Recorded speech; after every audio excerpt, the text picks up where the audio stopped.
real revolutionary right now. Pow. Support this man, Black media. He makes sure that our stories are told.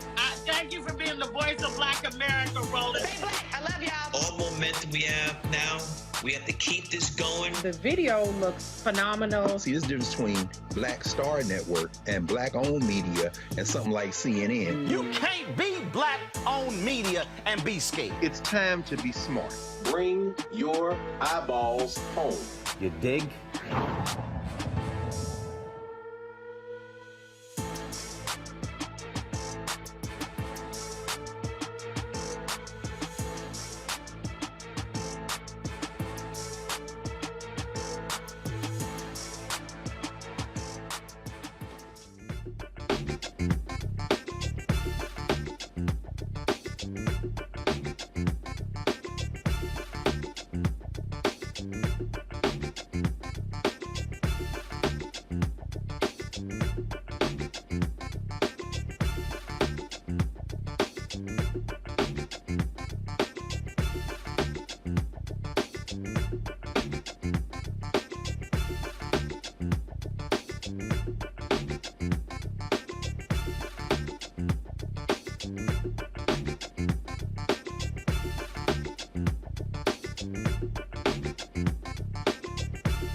Today is Thursday, August 11, 2022, coming up on Roland Martin Unfiltered, streaming live on the Black Star Network. A Black Missouri family says a birthday party cancellation at a water park was racially motivated.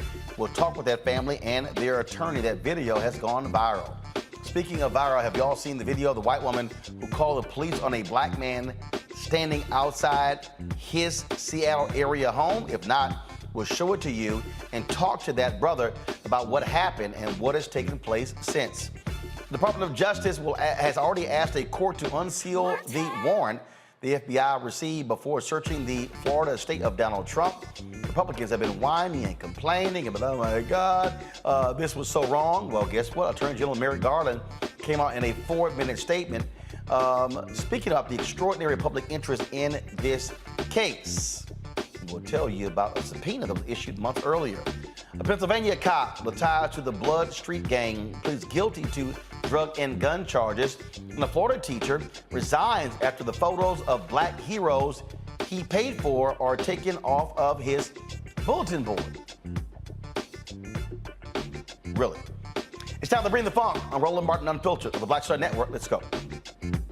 He's got it. Whatever the miss, he's on it. Whatever it is, he's got the scoop, the fact, the find. And when it breaks, he's right on time and it's rolling. Best believe he's knowing.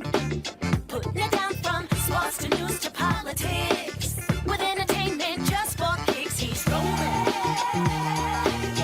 It's on go, roll, y'all. It's Roland Martin, yeah.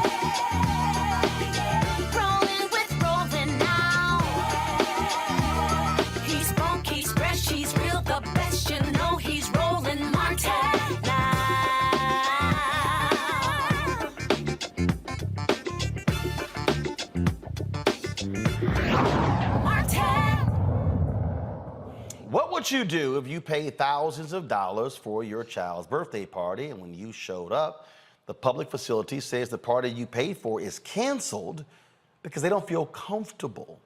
That's what happened to a Black Missouri family. This video here has gone viral.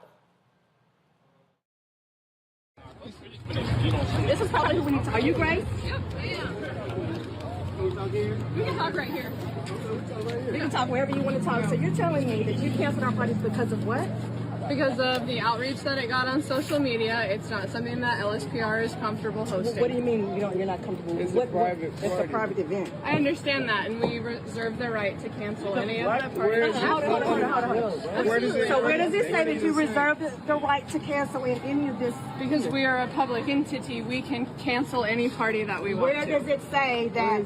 So you're going to cancel it right before all these kids coming up here is what you're saying. You're canceling. These kids come to swim.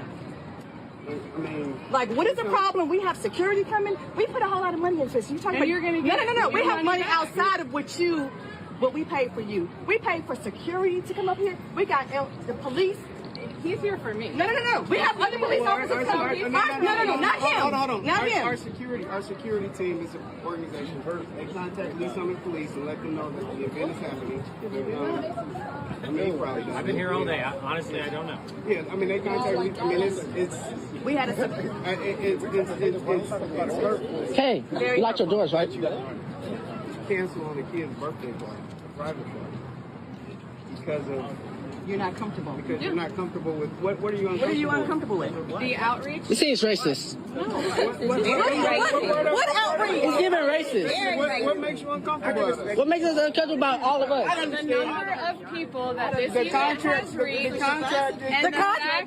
capacity 200, right? 250 people is what we paid for. 250 people is what we paid for. That's what it is. If it was a large group of white folks walking up, it wouldn't be a problem. 250 people is what we paid for. I mean, I know you don't know, but 250 people. I just want to know why we're uncomfortable. Why my 250 people can't come? Why are you uncomfortable with 250 kids coming? I mean, well, can we go process my money? It's going to take some minutes. No, I want money today. Oh, no. No, we didn't have splash bash. No. I'm verbally telling you. No, you're verbally told us we're going to have a party here. You verbally told us we're going to have a party here. We're going to talk right here. Hey. We're going to talk right here. You and white? I'm white. All right. We can go over there and talk, but we're not going to have the whole group. That's what it doesn't matter. I requested that from the beginning. She wanted to stay out here with you good with that? All right. Party is canceled, Joe. All right, folks, joining me now are Chris Evans and his attorney, Ivan L. Nugent, both from Kansas City, Missouri. Glad to have you here. So, Chris, I'm trying to understand something here. Okay, so y'all booked this facility for a birthday party, 250 people. I read online that you can book for parties up to 1,400 people. So the number of people apparently wasn't the issue. What was? So first, Brother Martin, thanks for having us on the show. The issue, like you said, the numbers could not have been an issue. I made the mistake. If we would have paid $200 more, we could have had that full $1,400 or 1,400 people there. The park regularly sells out daily with 600 people. So I have no idea, other than the color of our skin, why 500 would even be intimidating if you do 600 every day. All right, so y'all arrived at, first of all, when did this happen? This happened Saturday, August 6th. Okay. So y'all arrived there, and she comes out and says, sorry, we're uncomfortable. What the hell were they uncomfortable with? That is the $1 million question. That is the absolute $1 million question. What are you uncomfortable with? At the time the party was canceled, 0 people had arrived at the party. Ivan, this is not a private facility. My understanding, this is a public facility? Yes, you're right. It's a public facility operated by the City of Lease Summit and the City of Lease Summit's Parks and Rec department. So it's a place of public accommodation. Okay, so you have her saying we're uncomfortable. Has anybody conveyed to y'all in the last 5-6 days what that even means? No, it's just her own uncomfort. She said she had 15 phone calls from parents asking, what are the details of the party, and that made her uncomfortable. Wait, hold on. Okay. She had 15 phone calls. Were they phone calls from people who were invited, who were simply getting information? So the city of Lease Summit, one of the things I explained to them is the city of Lease Summit has had racial tension in the past, and just explaining that cultural norm of black parents, black mothers are not dropping their kids off, especially teenagers, just to go have a fun time, and they don't know more details about the situation. So these were calls of people, I'm assuming, just calling to get the details and make sure it's a structured environment a structured, safe environment for their kid. Ivan, have you heard from city officials, anybody explaining what happened? I'll tell you, we've heard from representatives from the city. However, we haven't really gotten into the meat, if you will, of the discussion. But we've been contacted. Okay, they did release a full statement. Folks, go ahead and pull that up so I can take a look at that. This is what they said. Come on, pull it up. Lease, Summit Parks and Recreation has completed an internal review of the cancellation of a private event scheduled for August 6th. The review identified missed processes and miscommunication that led to the cancellation. A sincere apology is owed to the Evans family and our Lee's Summit community. LSPR strives to be a respectful and inclusive organization where all members of our community feel welcome and appreciated. Inappropriate language, social media posts, and behavior are not acceptable and will not be tolerated. Joe Snook, administrator. Now, let me go back to the first page, folks. Chris and Ivan, they say the review identified missed processes and miscommunication. The video that we showed, she communicated with y'all. So has Joe Snook or anyone explained to y'all what missed processes and miscommunication means? That information hasn't been conveyed to us yet. We're left to speculate what that means, just like you are. But my guess is, that's what they're preparing or trying to figure out. And I'm sure as conversations continue, we'll learn more about that. But as we sit here today, right now, no, we don't know what any of that means. Again, their statement, according to their investigation, said that the form indicated 250 people. According to the rental forms, the event would not be publicized via social media and fees would not be charged to attend the event. Did y'all publicize this on social media and were you charging anyone? We did not charge anyone. The way the contract reads, it says you absolutely cannot charge anyone. We did not charge anyone. And then it asks, yes or no, are you advertising and promoting on social media? Which is a point of contention because we're talking about teenagers and what isn't social media. I don't think we could possibly send wedding invitations for a 17-year-old birthday party. How else do you invite people? Emails are social media, text messages, chat groups, all of that is social media. The way we communicate is social if you're inviting large numbers of people. They say here that it has been our experience that social media marketing and or ticket sales have the potential to increase event attendance beyond the number initially stated and can result in insufficient staffing and security. The no answers provided on the form by the booking party did not create concerns. Yeah, okay, no concerns were created. So what the hell? Yeah, it's been a bunch of back and forth, as you can tell, simply from their own communications. The reasoning behind it makes zero sense. And more than that, as Mr. Evans alluded to earlier, the event was canceled and no one was present. No one from the party was even there yet. It was canceled approximately 5:30, if you will. there were no guests of this 17-year-old birthday party on site. So it's not like there were 400 people there and it was packed, unruly, and they were like, "Yo, sorry, no, we're shutting this down." No one was there. Like you just saw the video of when we arrived, and their statements and things you'll read. It'll say there were 500 people there, which is virtually impossible. There's video to prove it. But in the video that we just watched, there was maybe 20 kids, and she was she was adamantly stating that it's too many people. You watch the video, there's a quick pan of the 20 teenagers behind us, and it never reached the capacity of a 500. Mind you, the park is sold out on that day, so there's 600 people standing behind her inside. So there's no way that they counted us with 500 people.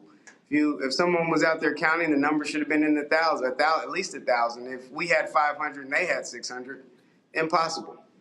Just throwing out numbers, making things up. They claim that 15 parents called. They tried to call y'all, and they made 2 phone calls, and no one could be reached.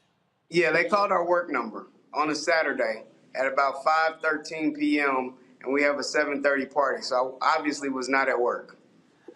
And apparently, they say here that y'all said y'all paid for security.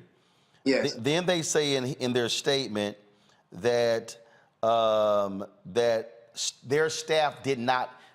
Y'all paid for security, but they booked the security, and apparently their staff didn't book security.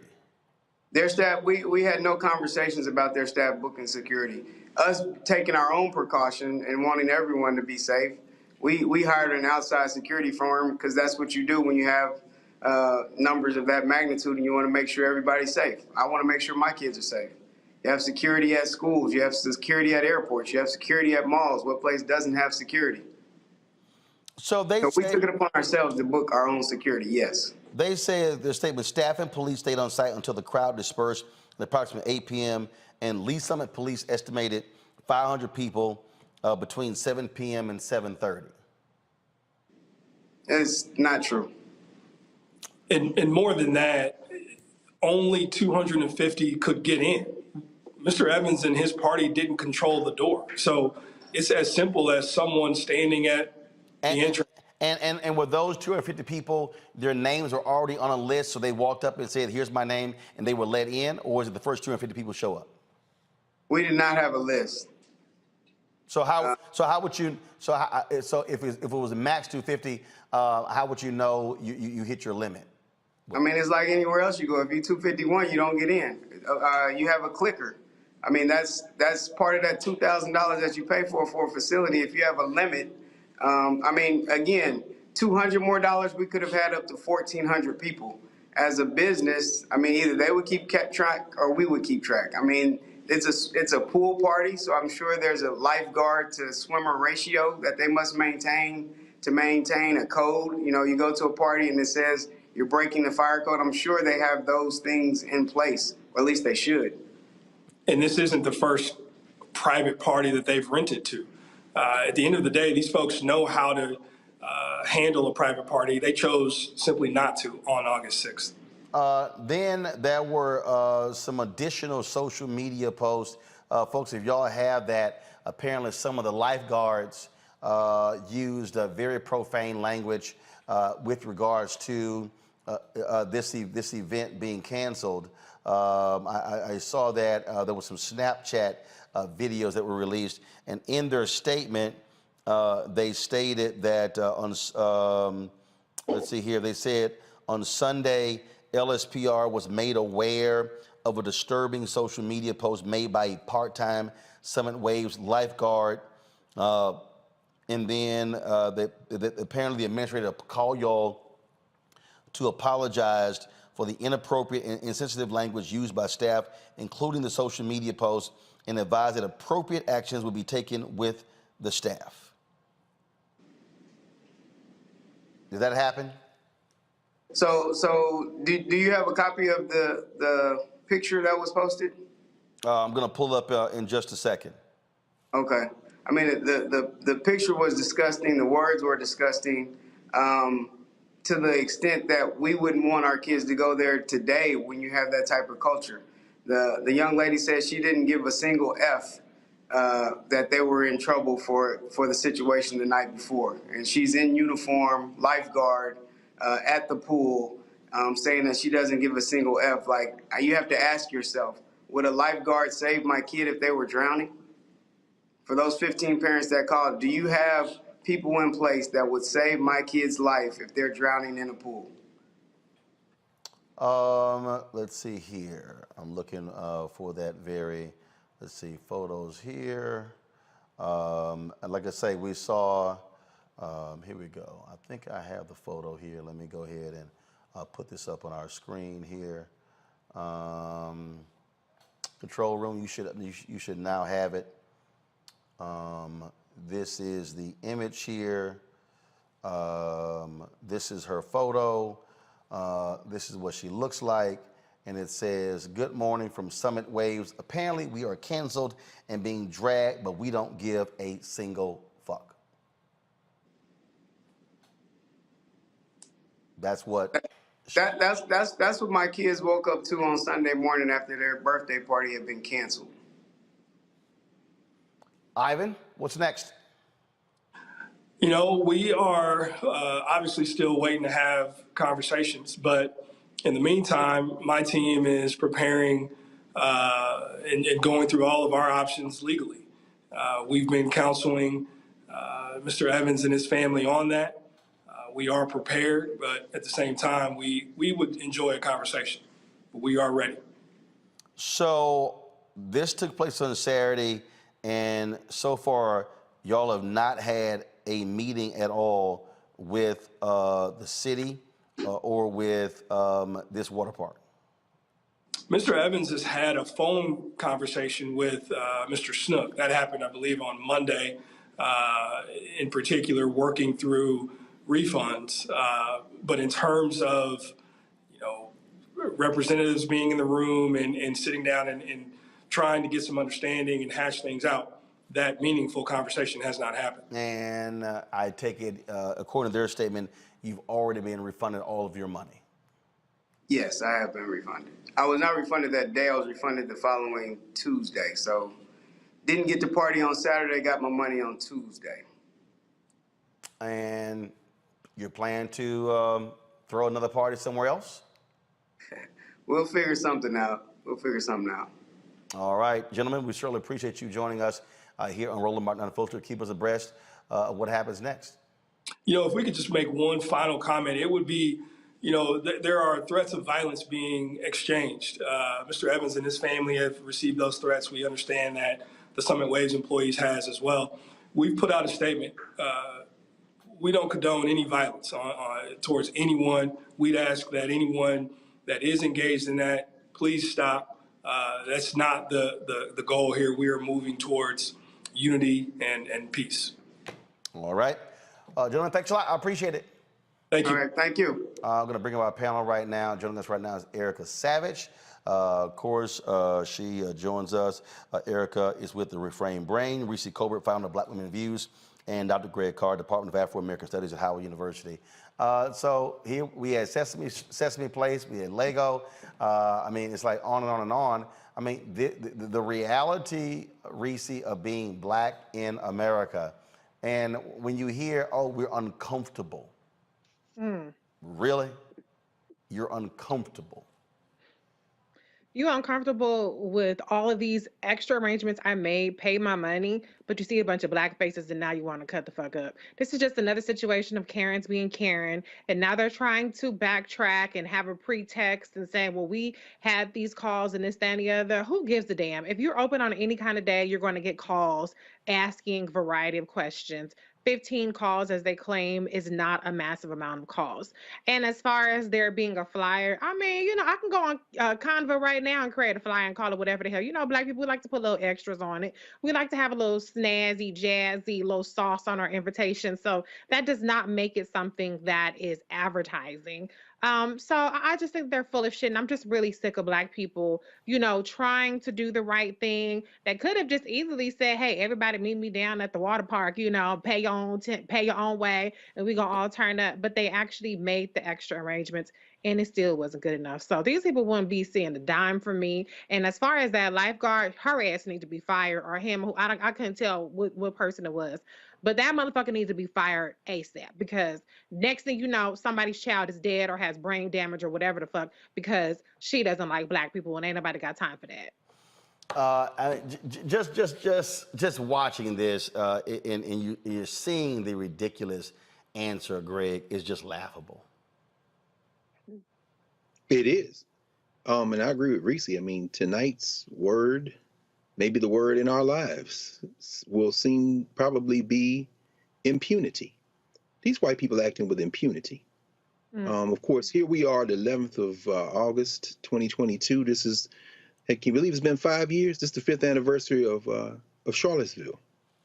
Unite the right. Jews will not replace us. You will not replace us.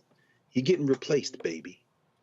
That fear of critical mass writ large is the white replacement theory in an individual's body. I embrace that woman. I embrace her fully. Why? Because I want her to say it with her bird chest. And while her brother was standing there, she said to him the words that we should really focus on. He's here for me. Understand, this is the place that we were drugged here in chains, and nothing has changed. Lee's Summit. The reason it's named Lee's Summit, 1868, they changed the name of that little squalor town to Lee's Summit. Now, some people say it's for Dr. Pleasant Lee, who was a rich guy who lived in the neighborhood, but there's an equally strong claim that it was named for Robert E. Lee. That's a known racist town. You heard the brother at the beginning, Mr. Evans, allude to that. So when finally you asked what's going to do next, and Brother Ivan said, you know, we're calling for peace and unity, bruh, wake up! There is no unity. These people have been turned loose in a country where, from the federal government to private industry to everybody screaming about diversity, equity, and inclusion, they have told you it's okay to show your entire ass. It's time for civility is over. Because guess what? If and when you sue them, it's a public facility. How ironic is it that you're going to have to pay out your own pocket yourself for being discriminated against? You got to break their backs differently at this point. The word today is impunity. They are acting with impunity because we haven't stopped them yet.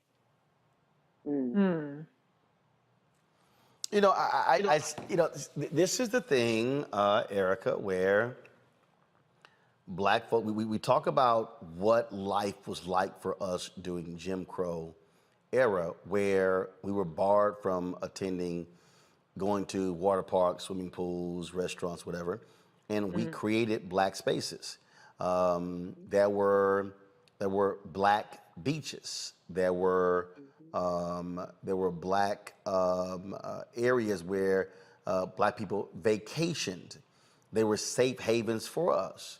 And this is just a perfect example of you can have, your money can be green, you can meet all the requirements, but they will still decide, we don't want your Black ass there. Yep.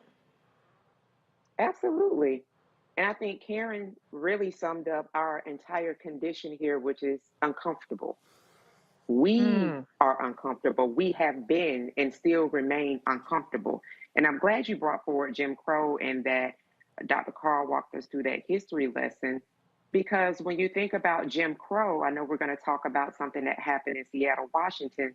One of the last things the brother talked about was that leaving the Southwest to escape some of the racial aggression he faced. Well, you know, Jim Crow had a wife, Jane, and they had children and grandchildren, and they traveled these United States, and they actually travel globally as well. There is a white nationalist global campaign that is very active, that is very aggressive to this day. And so bringing it back to all of the spaces that we have had to create with the end of the summer coming, I hope that girl is not only fired, but not allowed to return, because I grew up in the pool.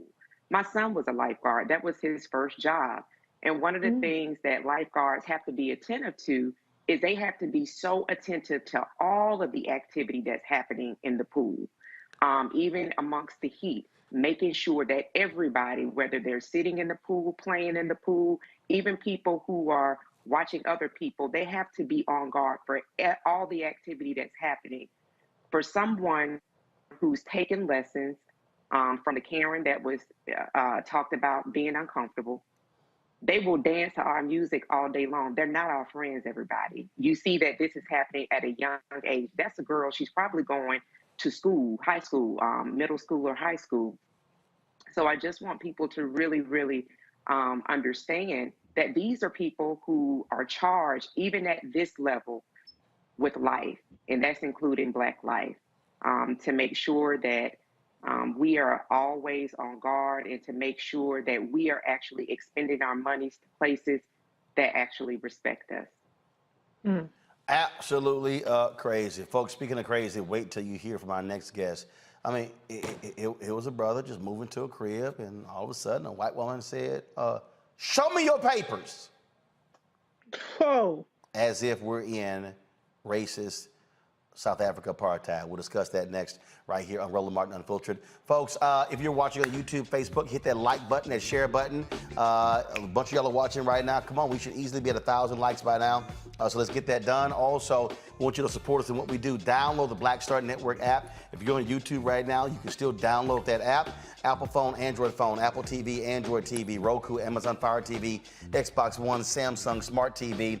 And of course, we want you to support us. Our goal, we need 2,000 of our fans this month joining our Bring the Funk fan club. $50 each gets us to $100,000. If you can't give that, you give less. We understand. That's not a problem. We appreciate every dollar.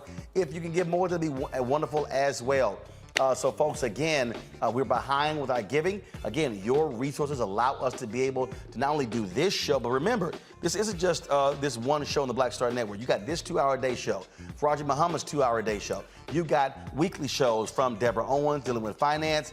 You got Jackie Hood Martin dealing with wellness and balanced living. You got Stephanie Humphrey dealing with technology and dealing with entrepreneurship. You got Greg Carr dealing with the issue of culture and history. You've got Rolling with Roland. Of course, our Michael Ealy interview, we just dropped, that's dropping as well. Folks, you're getting all of that for free. We don't charge a subscription. We do ask you to support us in what we do. It's a whole bunch of stuff we pay for. Y'all paying for Netflix and Hulu and a bunch of other stuff, but trust me, nobody is giving you the kind of content that we're giving you every single day. Nobody. Yes, Black News Channel shut down. Byron Allen bought them, but I can guarantee you we have more daily content, Black News content than anybody else in America, period. Not even a conversation. Check our money orders. Go to P.O. Box 57196, Washington, D.C., 20037-0196. Cash App is $RM Unfiltered. PayPal is R Martin Unfiltered.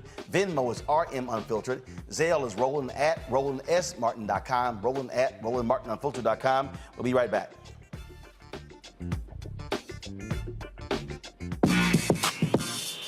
When we invest in ourselves, our glow, our vision, our vibe, we all shine.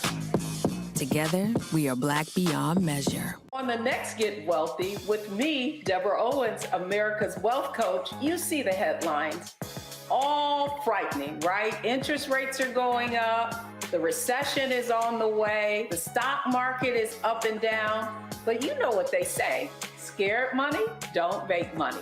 That's why I'm excited on our next Get Wealthy to have a conversation with someone who has written a new book, Fearless Finances, and she's going to share exactly what you need to do to secure your bag regardless of the ups and downs of the economy or the stock market. Oftentimes you can start with as little as $5. That's right here, only on Get Wealthy on Black Star Network. When we invest in ourselves, we all shine. Together, we are Black beyond measure. Next on the Black Table with me, Greg Carr. Succession. We're hearing that word pop up a lot these days as our country continues to fracture and divide. But did you know that idea essentially a breaking up of the USA, has been part of the public debate since long before and long after the Civil War, right up to today. On our next show, you'll meet Richard Crichton, the author of this book, who says breaking up this great experiment called America might not be such a bad thing. That's on the next Black Table, right here on the Black Star Network. Hi, I'm LD Barge. Hey, yo, Peace World. What's going on? It's the Love King of R&B, Raheem Devon, and you're watching Roland Martin, Unfiltered.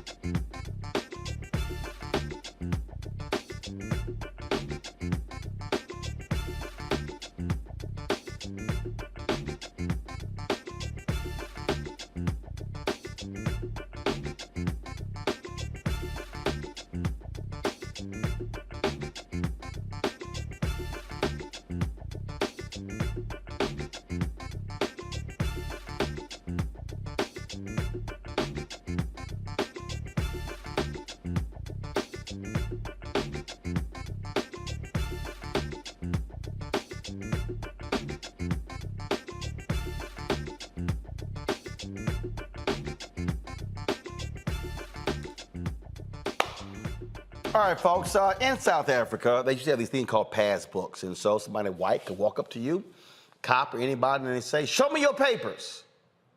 And you literally had to pull your book out to show them who you were. Seems that there's some white folks in America who still want that to be the case, where they demand black people prove that they live there. Now, the white folks ain't got to prove nothing. They ain't got to show no papers, but the black folks do. Dason Barnes and his partner recently moved to Seattle. While standing in his yard, Dason Barnes was approached by a white woman who accused him of being a criminal, and she demanded to see his lease to prove he lived in the home.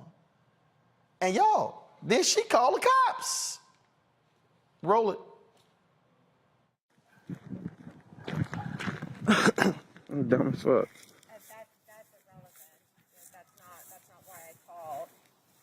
Where your husband at? Babe, don't interact with her. If you guys have a lease, I'd just like to see the lease. No, ma'am. You have no business in For real. personal documents. At all. They're like in their 30s. Yes. It's just a medium weight. They're The fuck we got to steal something for?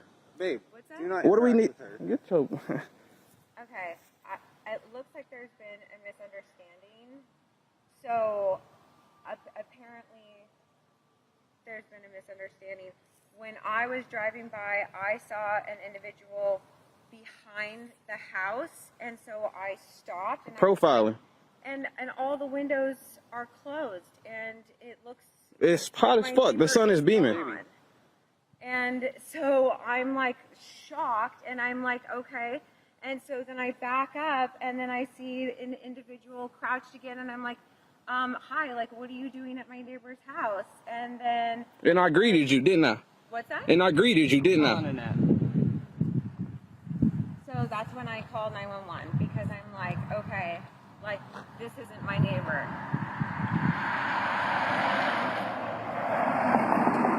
He said that he has a lease, and now he's got his phone and he's recording me, so, okay. Yeah, cops are here. No. No, and the cops are here. You did all this for somebody that lives here and pays rent here. Yeah. Grown ass motherfucking man. Okay. You driving your car down the street. What's up? So, I guess this woman was harassing my partner. Oh, please. No. Literally called the cops on the place where we live because Come on, bro. a black man walking the house. Come on, bro. Oh my gosh, this has nothing to do with her. We can stand right here, bro. To be honest, this is my house. Okay, I just want to separate from her so we can talk. He's on our side. Without her yelling at us. That's good. Okay. So, what's going on? I guess she doesn't believe that we live here. We moved here 3 weeks ago. About 3 weeks ago. Annette Williamson and Randy Williamson are the property owners. Okay. We have a lease. Okay, all right. It's a really weird issue to have. I was standing behind my house, right here. She pulls up, she stops. Okay. What do you need? I wave, and she pulled off. I heard her car still humming right here. She got a fucking Hemi in that bitch. I heard her car still humming, so I went inside, and I came outside. And she asked me what I was doing here. I said, I live here. I walked back outside because I peeped through the window and I seen her right here. So I walked back outside and I asked her, did she need something? Mm-hmm. And she said, yes, I do. What are you doing behind my neighbor's house? I said, I live here. These neighbors? I don't know whoever she's talking about. She said whoever live here got 2 kids and they don't. We live here. All right. Excuse me. You guys all moved in or just starting to move in? All our stuff's in the garage. Some of it's in the house. Okay. But all right. I have landlord's number, lease. Neither one of you have your ID on you, just so I can register it down. For what, though? Huh? For what, though? So I know who I contacted. I don't care which one of you. Just one of you.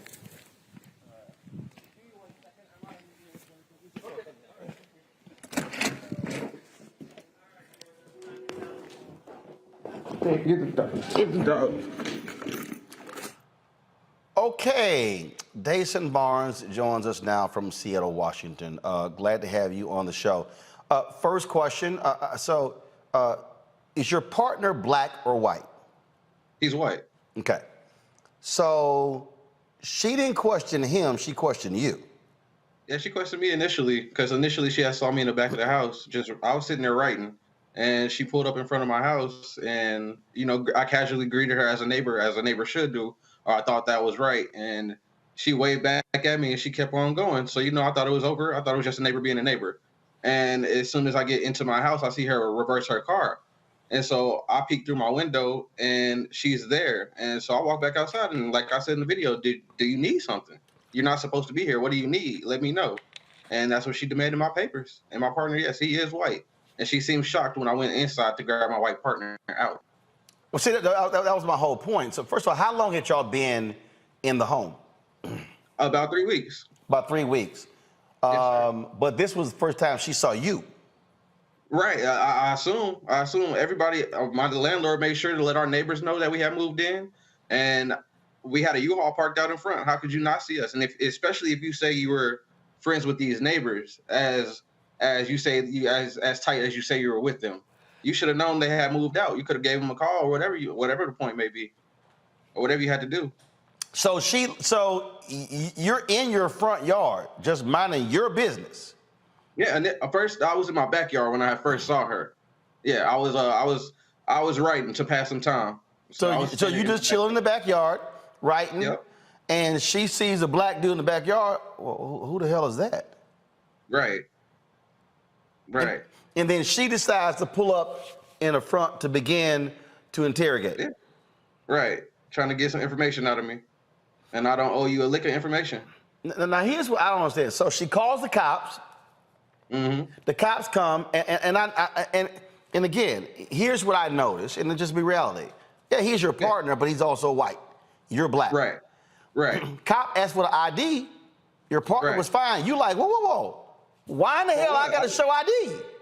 Right.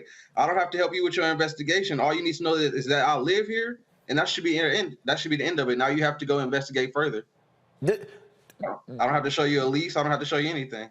Does your white partner now understand the distinction between y'all two? That yes, I know he was trying to cooperate, but the point you're making, I am not required by any law to prove to a cop that I live here. I ain't got to show you a damn thing. Not at all. Not at all. Does he understand what happened here? Yeah, he does understand. He definitely does. Definitely does. So what happened after the police asked for the ID?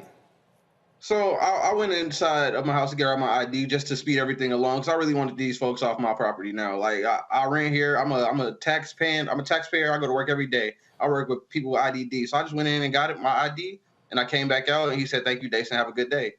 And I don't think they handled that in the right course of action, the right manner, I would say, because there's no recourse for us now. Because now going back, they did not file a police report. So now that me and my partner went back to see a police report, we can't file anything. So now we have no recourse of action in case this lady decides to do something again. And that's what I'm most worried about. This is, we've had other stories like this. And what gets me is she really, again, this is where whiteness comes in. She really believed that she had the authority to demand of you to show her something, to prove to her that you were legitimate. Right, for sure. And that's not what I'm gonna do. And then again, on that same standpoint, I'm not gonna allow you to weaponize the police against me. Like, I'm not gonna allow you to call these cops and then you have no consequences. You feel like you're privileged enough to do that, and then to get away with all these false accusations and false claims that you have been doing. And I that's what I'm here for, and that's what I'm trying to stand for. There needs to be consequences for these actions. Period. Have y'all had a conversation with that officer's commander or police chief to say, and how did that go? We are actually in the process of doing that. I'm thinking of taking a small civil claim in court, and then I wanted to take another claim on the King County Sheriff's Department. And so we are in the process of gathering all this information and putting it together. I'm working with a friend this weekend who works for BIPOC, which is Black Indigenous People of Color. He works with their organization. I'm working with him to go to further action, see what we can do to pursue further action. When did this actually take place? August 3rd. At 11:30. Has there been any conversation with her since then? No apology, no nothing. And there was a post released on Instagram, and she stated that she would do it again. She felt that she was in the right. And we did news. We did a news interview with Cairo 7, and she has stated that she had apologized to her sponsors, but she has yet to apologize to me or my partner. Wow. So there has been no conversation. Wow. How have you been received by the other neighbors? Is she the only neighbor who has demanded to see your papers? She is the only neighbor that has demanded to see my papers. I had my neighbor. I'm not going to release his name, but I had my neighbor come out across the street, a white man, and he came out and introduced himself, and the neighbors across the way, their Asian family, they introduced themselves. Everybody's been nice and genuine to us. Nobody's been disingenuous except her. Except this one nosy ass white woman. Exactly. Exactly. Except this nosy white woman. Wow, that there is indeed incredible. So you said you may be pursuing action against in this. Go ahead. We're definitely pursuing like a small civil claim against her, and for the Karen Act. I forget the numbers that go with it, but for the Karen Act that did take place June 11th of this year. And here in Washington, so we would definitely be taking some action. Because a state law was passed there specifically to deal with stuff like this. Exactly. All right. Well, Jason Barnes, let us know what happens. All right, I will do, Mr. Rowland. I got your contact information. I'm gonna definitely hit you up. All right, brother. I appreciate you joining us. Thanks a lot. Yes, sir, brother. Thank you. All right, Greg, I'll start with you. Again, we have done numerous examples of this story. I mean, example after example after example, where the white folks in this country, they just flat out, hey, they got the absolute right to question black folks about anything. I mean, damn it, we can't sell lemonade, we can't barbecue in the park. I mean, we have all of these segments, crazy ass white people, and of course, I got these advertisers out here who are like, oh, here's a segment called Crazy Ass White People. Yeah, here's why. I mean, this is the stuff that black people face, other folks don't face. And Dason's, his white partner now realizes your man black, but he black. Right. And in that instance, he might have saved his life. I mean, that first case, that case at the water park, I mean, again, just thinking about something you said, Reese, and also Erica, and particularly since your son's a lifeguard, that white girl that don't give 2 Fs, I embrace you too. I do. Because I would never let anyone I love, much less myself, be anywhere near any water where you are a lifeguard, because you don't give a damn about my life, and you wouldn't save my life. And so one of the things that ties these two stories together, again, tonight, the word impunity, is they act with impunity. And just like that punk ass cop had his thumbs in his vests out there in Missouri and said, I've been here all day. Honestly, I don't know. And then move black bodies around. Now, all y'all not coming over here, but you can talk over here. These two sheriffs pull up, punk ass cops, and they decide that, who are they there for? They're there for her. You come walking your ass up in the driveway asking to see, or you're moving boxes in. The only reason he was talking even halfway that civilly is because the brother's white beard is standing there. If it had been two black men standing there, it might have been, as they started raising their voice, because I don't know whether it was his white partner or the white cop, when he was talking, said, hey, come on. In other words, hey, you don't need to talk to him like that. If it was his white partner, in terms of the white cop, it may mean you don't need to talk to me like that. Meaning what? Impunity. You people are illegal. Blacks, there's nothing you can do to ever be legal in my worldview. And of course, two cop cars pull up. And yeah, that Karen Act, I think it was Senate Bill 5135 back in February, they introduced it. It passed the Senate, passed the House in Washington, signing the law that Karen and Ken law. I prefer to call these white women Miss Anns. Let's just take it right back to the plantation. The whole idea is that they can go to civil court and win $250. That ain't no money. And guess what? If they pay, he say, I'm a taxpayer, you suing yourself because the settlement coming out of your taxes. Now, punitive, finally, I'll end with this. What can we do? The first thing, these young people have particularly gotten it right.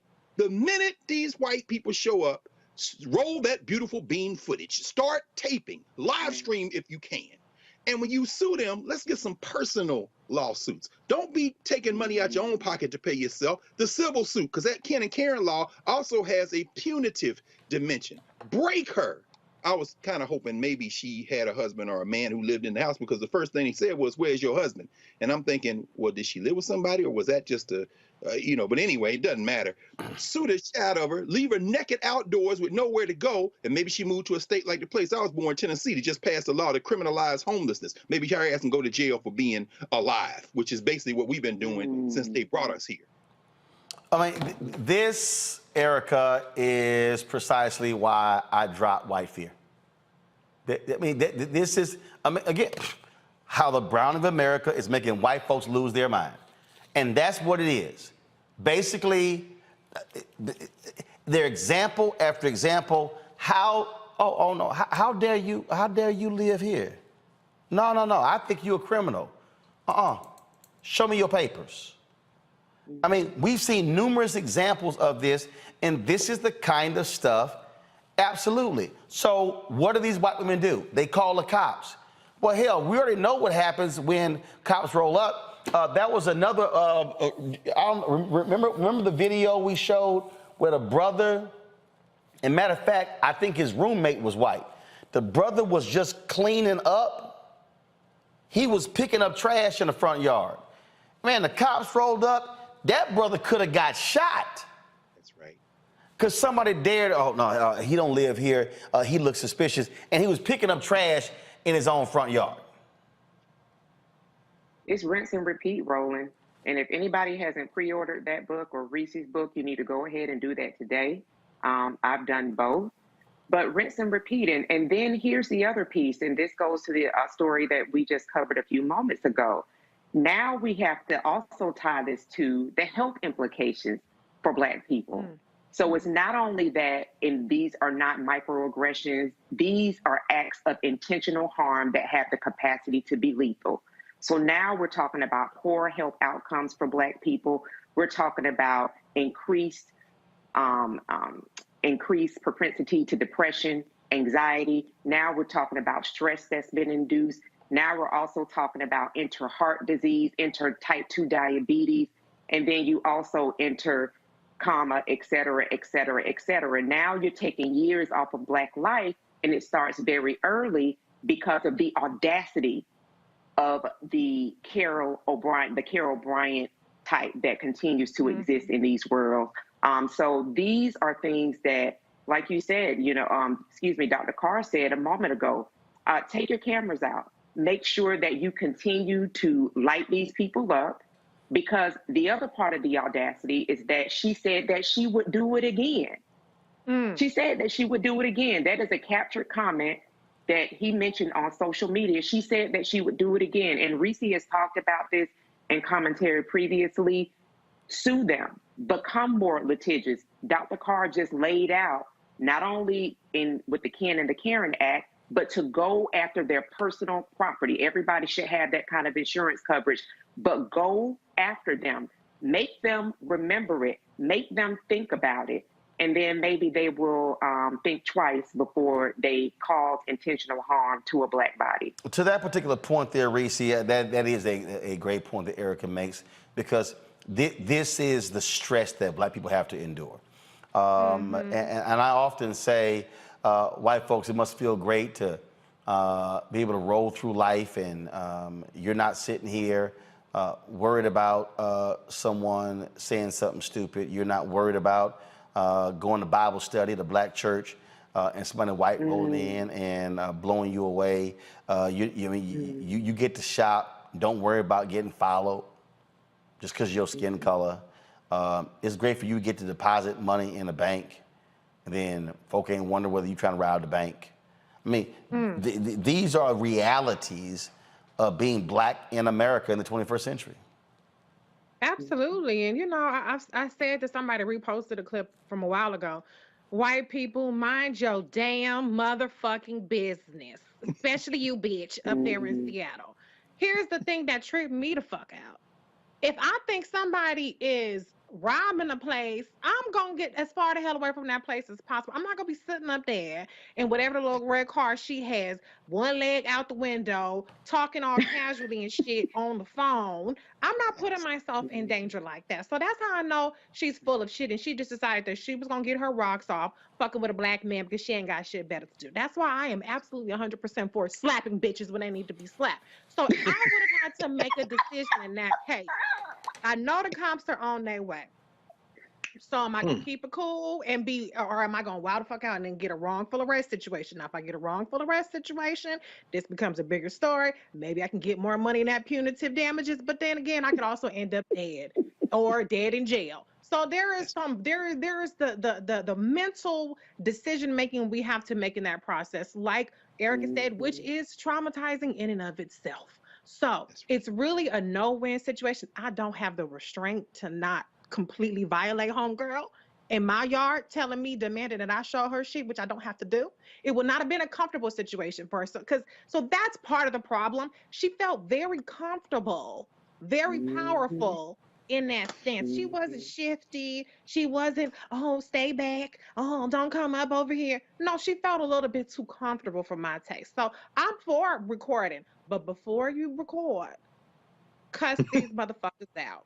Get all of the bitches, everything, every situation you can have, and every kind of slur out, and then you hear recording and be like, I don't know what's happening. You switch it up, and then it ain't on tape. That part ain't on tape. Make sure you get all your licks in, and then you put the record button, and then you go on ahead. And, I'm just an upstanding Black citizen. Oh no, she's racist. I would never. That's what you have to do, but you got to start making these people more comfortable. And to the white boy boyfriend, where the hell was you at? If I'm with a white man, which I'm not, my husband is Black. That's right. The least you can do is take your motherfucking ass outside and deal with your sister and your brother. I should be up in the house kicking and drinking lemonade, and you can deal with your white kin. Okay, you can show the cops your ID, and I'm gonna be up in the house because they ain't rolling up on you the same way they rolling up on me. So to Jason, I appreciate him. If I were him, I would get on script. I cannot sleep. I have anxiety. I haven't been able to eat. I have to go to the therapist. Start your script, brother man. So that when you do sue this bitch, you can get more coin. Okay? Don't sit up here and kiki. I know it is a little bit of kiki, but don't do that. Get on scripts. You can get as much coin because $250 is not enough. And the bitch had the nerve, the audacity to say she would do it again. That's the problem. These Karens are terrorists, just like Beyonce said. But they're gonna run up on the wrong one because they know. My husband says it, monkey know which tree to climb. And these monkey ass Karens know who to try with and who not to try with. But make sure the next time it ain't as comfortable as it was this time. All right, folks. Going to a break. We come back. Texas gubernatorial candidate Beto O'Rourke goes to the Reese Coba School of how to respond to hecklers. will show you what took place in Texas when he mentioned the Uvalde shooting. Also, Attorney General Merrick Garland said, Donald Trump, bring your ass. Bring your ass. News conference today, they've already filed to unseal that warrant. A lot of Republicans been talking a lot of trash, saying release it. Now they like, don't. Maybe we shouldn't release. No, we were ahead of ourselves.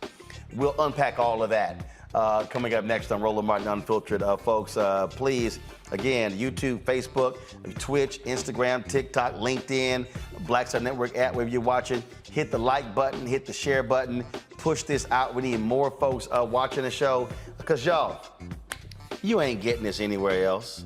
You ain't seen that Black Kansas City family on these other networks. You ain't seen this brother on the other networks. Y'all know how we do it. We keep it real. We keep it black. This is the blackest of the shows out here. Ain't nobody else doing it how we do it, and we do it 5 days a week. This ain't no weekend show. This ain't no once a week. We here 2 hours a day, 5 days a week, giving you the real deal. So please support us in what we do. Download the Black Star Network app, y'all. We should easily be at 50,000. We should be knocking on 100,000. And let me just say that. Look, we launched this show September 4th, 2018 with 157,000 YouTube subscribers. When I look at the YouTube studio right now, we have 869,308 subscribers, which we all appreciate. But we don't own that. We don't own that. We don't have the data of those 869,000. But when you download the Black Star Network app, we are able to have our own. And so if anything happens, if YouTube says, oh, we're gonna kick y'all off, we got our own place to go to. And so that's why we created the OTT network. That's why I am working right now, locking up distribution to launch a 24-hour streaming channel on the platforms like Tubi and Pluto TV and those places. That's what we're working on. This was never about just me having a show. It was building out a network. Right now, again, we got two shows in development, another weekly show as well as another daily show featuring a sister. So there's a lot of things that we're going on, folks, and your support is critically important. So download the app now. Apple phone, Android phone, Apple TV, Android TV, Roku, Amazon Fire TV, Xbox One, Samsung Smart TV, and support us in what we do. You got folk out there, man, rolling while you out here begging for money. Well, y'all, it's simple. Yes, we appreciate the sponsors that have stepped up. We appreciate General Motors for their 8-week ad buy. We appreciate Target for their 8-week ad buy. We appreciate Coca-Cola. We appreciate Patrol Grooming. We appreciate the folks. But the reality is, it's a whole bunch of advertising agencies out here that have announced they're going to be spending X percentage with Black-owned media, and that money hasn't come flowing our way, even though we got the metrics to prove what we're doing. And so your support absolutely matters. Your support allows for us to keep building these shows, to keep launching these shows. And so again, send a check and money order to P.O. Box 57196, Washington, D.C. 20037-0196. The Cash App is $RM Unfiltered. The PayPal is R Martin Unfiltered. The Venmo is RM Unfiltered. Zelle is Roland at RolandSMartin.com. Roland at RolandMartinUnfiltered.com. To hit 2,000 people this month, we need 66 a day. And again, folks, we're not hitting that yet. So trust me, whatever you can give, we greatly appreciate it, because we are about building something that we own, we control, and we control the narrative.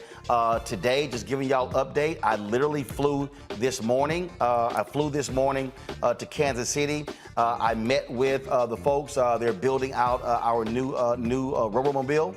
It's a Black-owned company. They're the only Black upfitter in the country, the only female-owned upfitter in the country.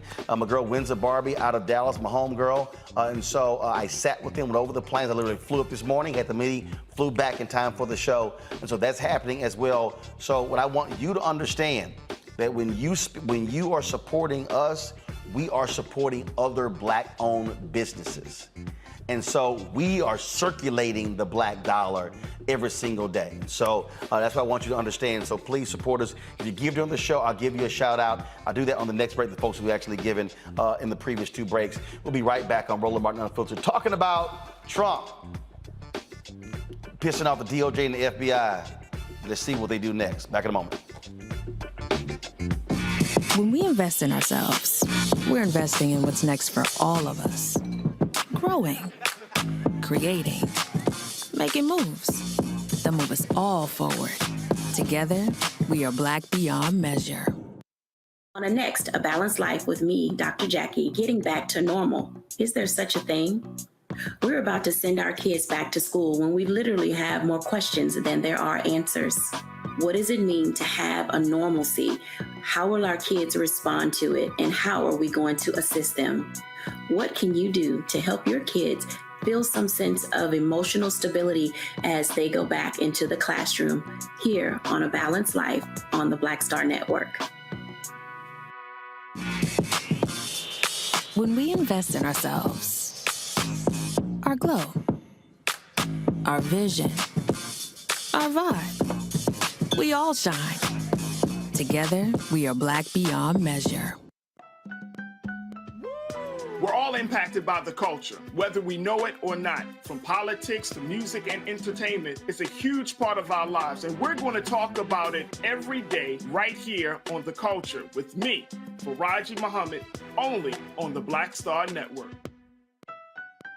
Hi, I'm Vivian Green. Hey everybody, this is your man Fred Hammond, and you're watching Roland Martin, my man, Unfiltered.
For the last several days, Republicans have been losing their damn mind because the FBI rolled up on Donald Trump's Mar-a-Lago, carting out 15 or so boxes after executing a search warrant. We showed y'all the Fox News folks, all these people, they've been losing their mind. They've been talking about, oh my God, planning evidence.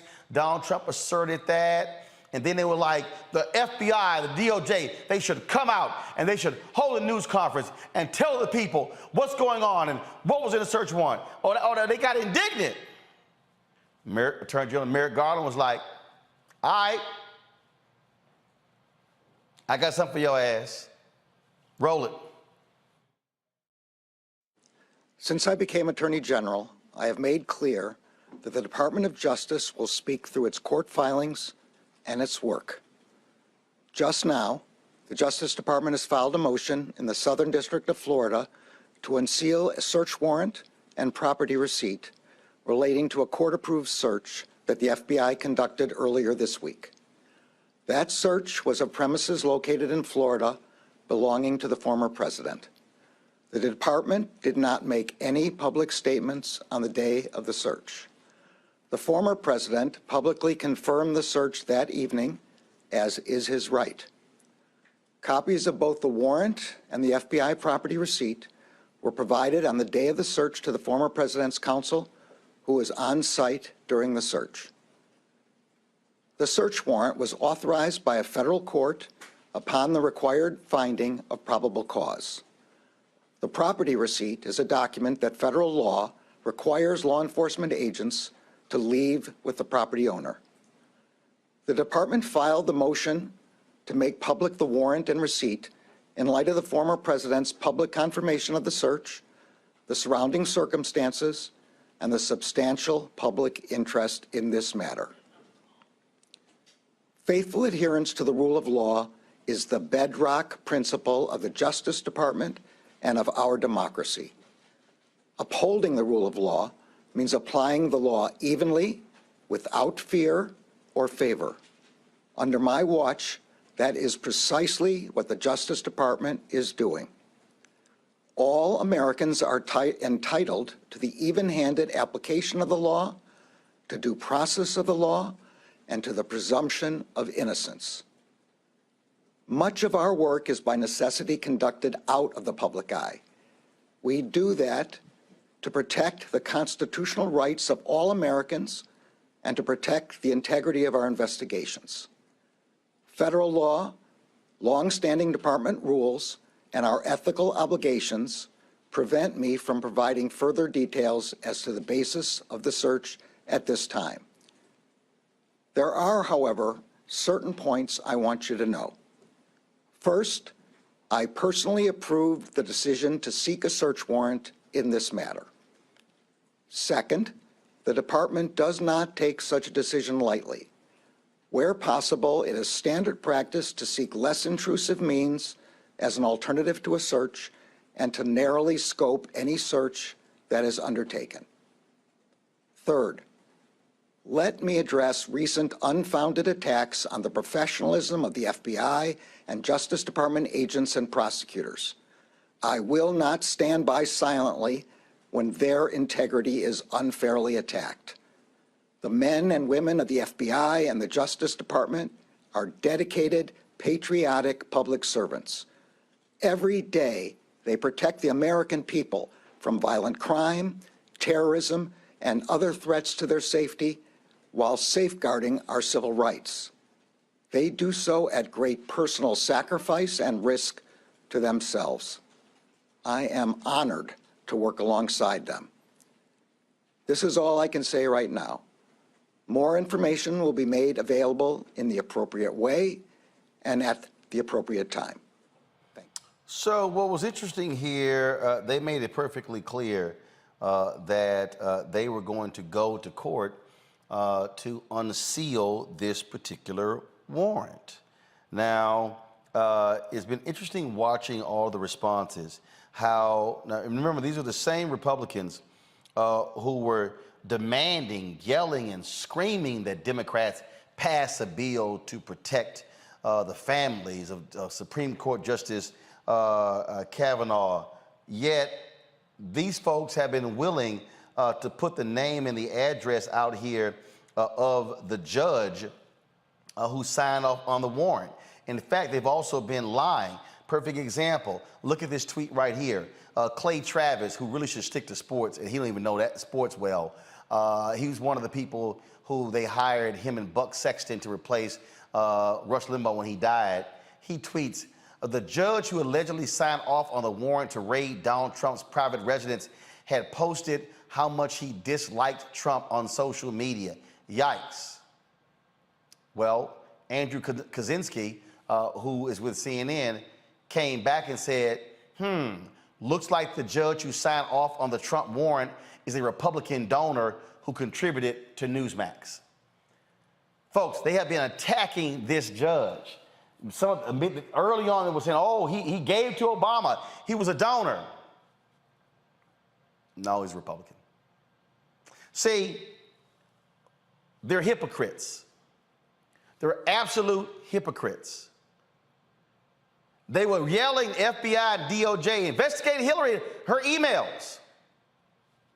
Oh, but now y'all don't want your boy investigated. But see, now the Trump people got a serious problem. See, Merrick Garland is playing chess with them. They got to decide, will they oppose the unsealing of the warrant, or will they support the unsealing of the warrant? It's called a quandary that they are in. Then, of course, you had the folks out there like old soft-ass Lindsey Graham, who will suck up to Donald Trump in any given way. The primary reason the Attorney General and FBI are being, come on, y'all, thank you. The primary reason the Attorney General and the FBI are being pushed to disclose why the search was necessary is because of the deep mistrust of the FBI and DOJ right here, operative right here, when it comes to all things Trump, such as the Crossfire Hurricane and Mueller investigation. See, y'all, their problem is, look at this here. This fool says, I'm urging, actually insisting, the DOJ and the FBI lay their cards on the table as to why this course of action was necessary. Until that is done, the suspicion will continue to mount. Now, y'all, let me explain something, y'all. Lindsey Graham was a JAG attorney. He was an attorney in the military.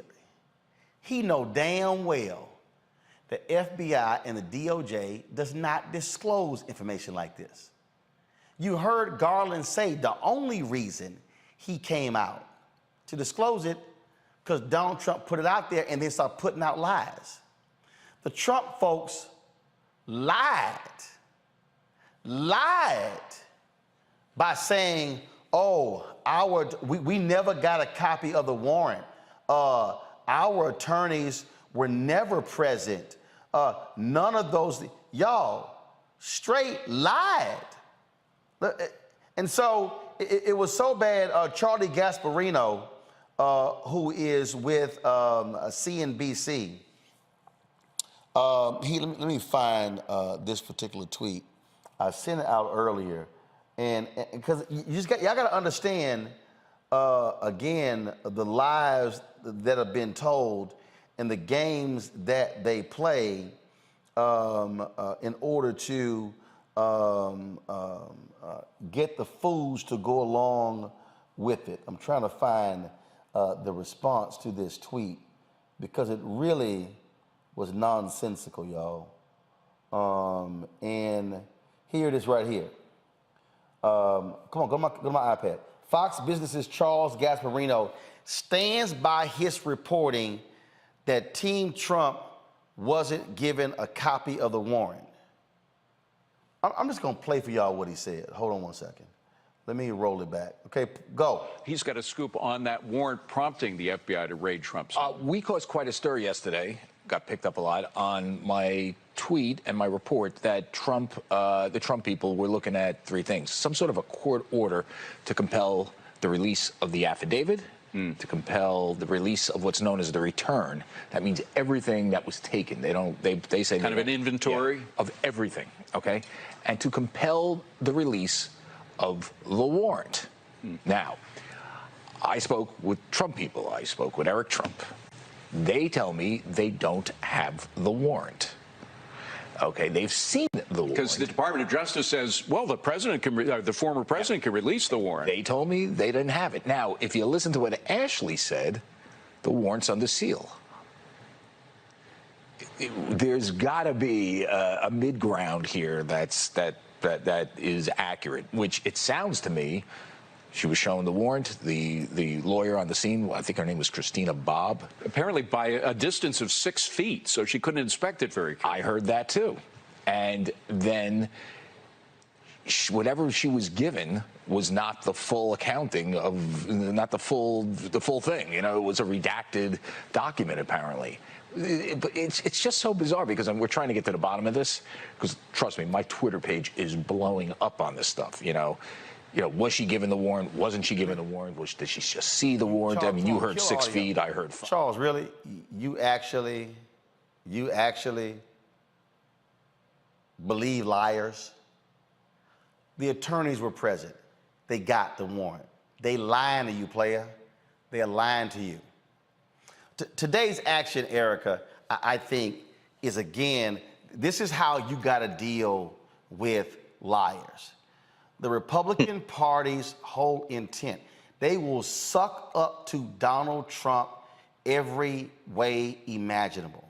They do not care about breaking the law. And this is the same fool who actually made it a felony to keep classified documents because he was pissed at Hillary Clinton.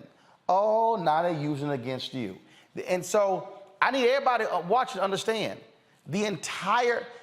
stop saying the Trump wing of the Republican Party. It's the entire party. These people will do anything to protect this man because they want power.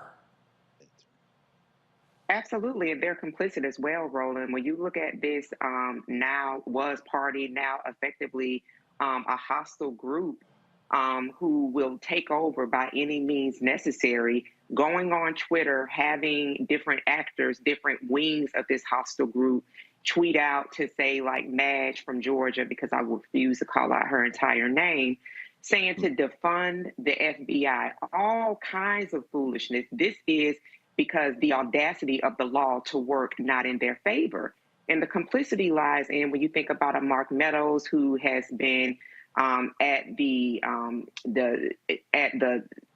at the pleasure of the son of a Klansman since day one, and will probably go down in flames for him because a lot of their names are tethered to his criminal activity. As a former federal employee, one of the things that we had to do in our security clearance, we had to do background checks, and we had to have annual reminders that we signed off saying, okay, we did watch this video, we did pay attention, that mishandling, if you're invited to sit in the skiff and be privy to classified information, that repeating that information, disseminating that information would put you in jail. And there were continual examples of people that were serving time for doing just that. So it's interesting that it doesn't bother this hostile group, that there is a person who we still don't know effectively how he got the job, right? That we know that there was foreign interference, but that they would stand in the way of someone who has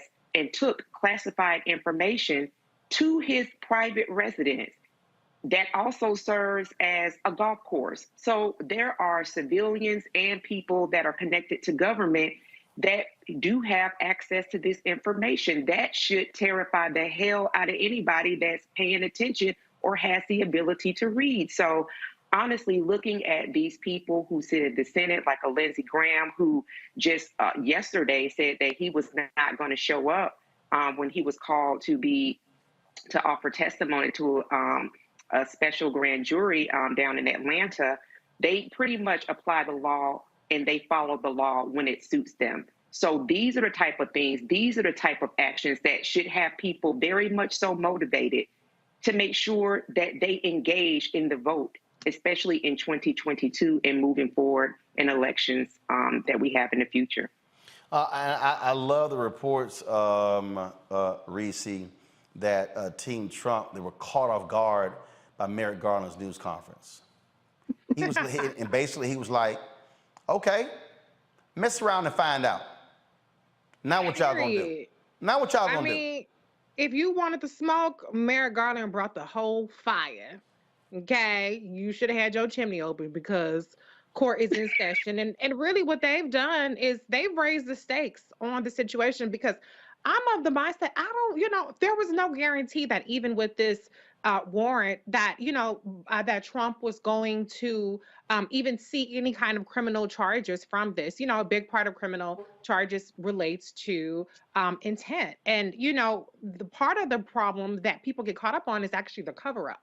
So this kind of intimidation, this kind of public campaign could potentially serve as evidence of more efforts to try to cover up his bad deeds. But the reality is that the Trump administration has played fast and loose with security clearances, with classified data from the beginning. People might not remember that Jared Kushner and Ivanka Trump were initially denied security clearances by career professionals, and the Trump administration went over the advice to grant them security clearances. Now, Jared Kushner has a $200 billion deal with the Saudis.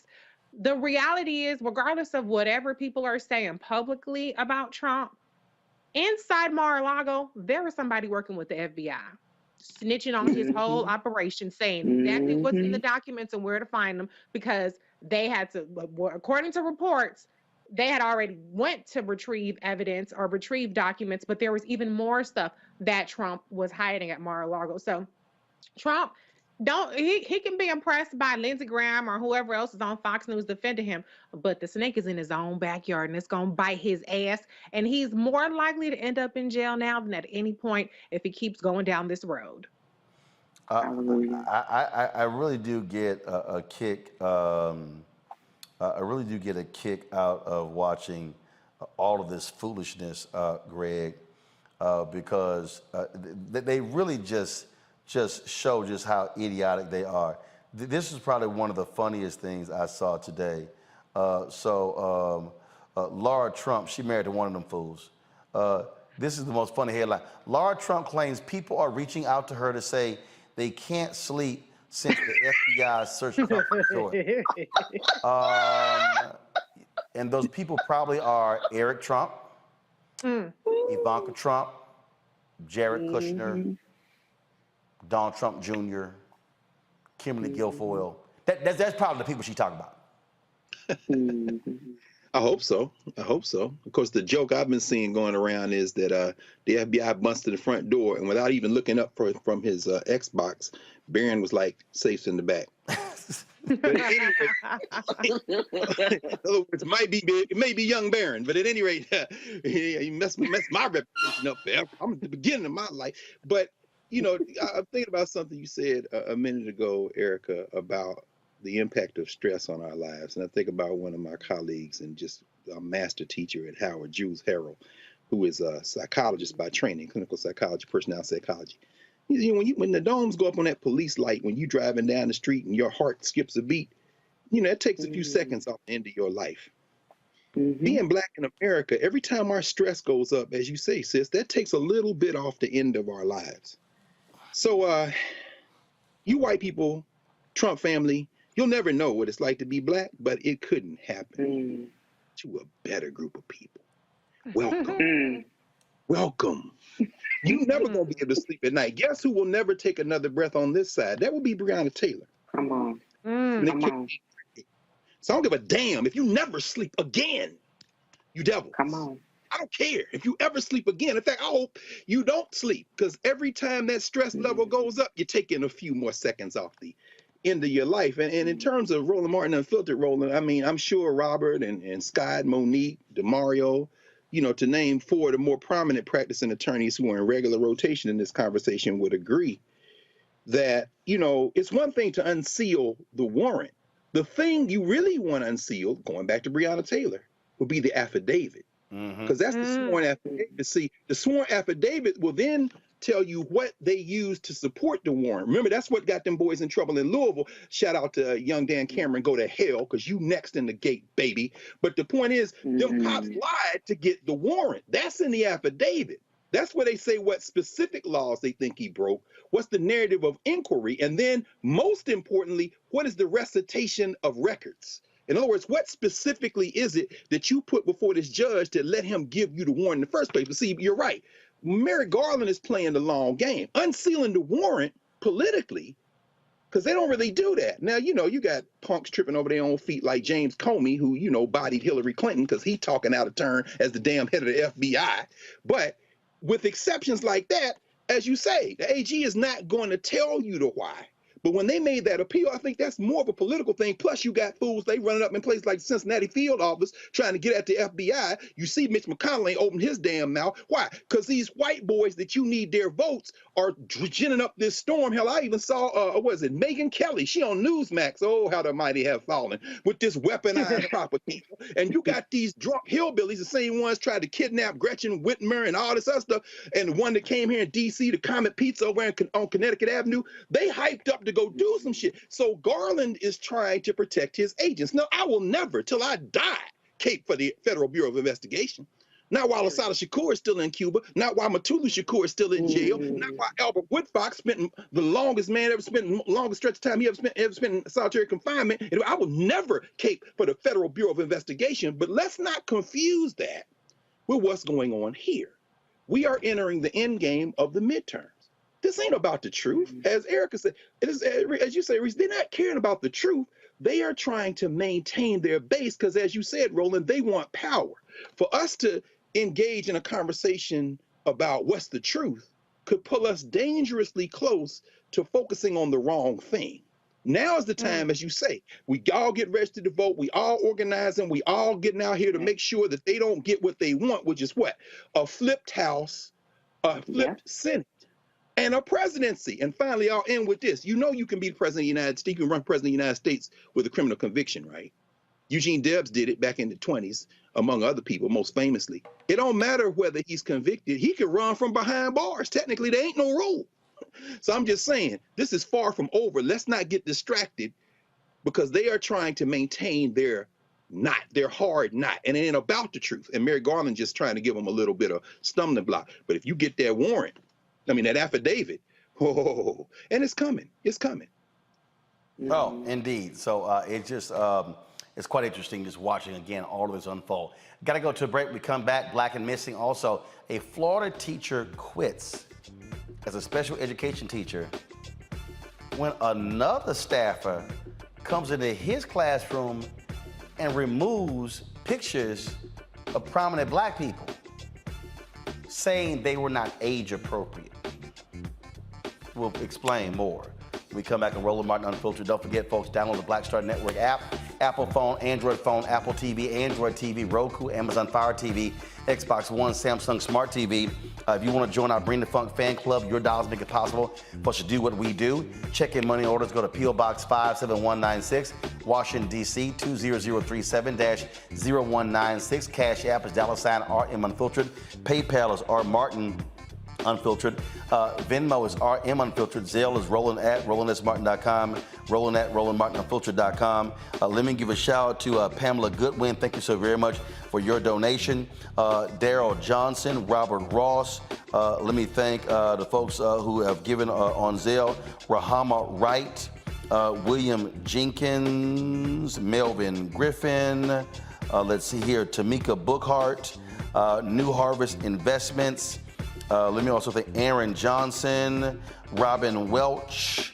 Let's see here, Annette Anderson, Anthony Winfield, Gladys Cottrell, Sonia Givens Jacobs, Jacqueline Culler, Celeste Akers, Corey L. Poe, Akila Baker, Kevin Scott. Let's see here, Cirillo Paulo.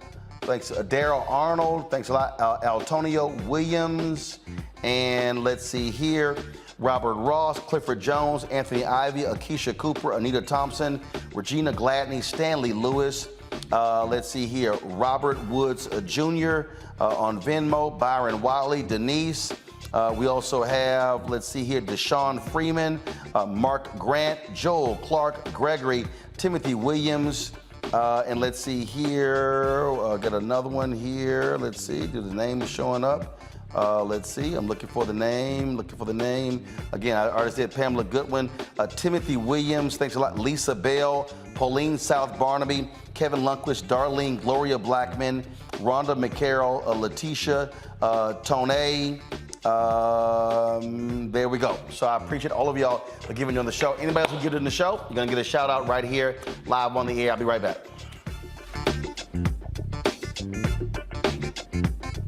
I challenge myself as an artist and challenge, knowing that I'm going to challenge the audience, right? So oftentimes you come into this business off of one project where everybody's like, ooh, you stand out. Okay, for me it was Barbershop, Ricky, da-da-da-da-da-da.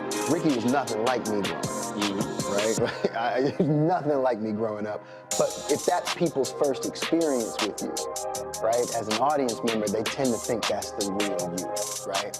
So, you know, for me, after that, I got a whole bunch of offers to play roles just like Ricky, right? This Tupac-esque type of thug, right?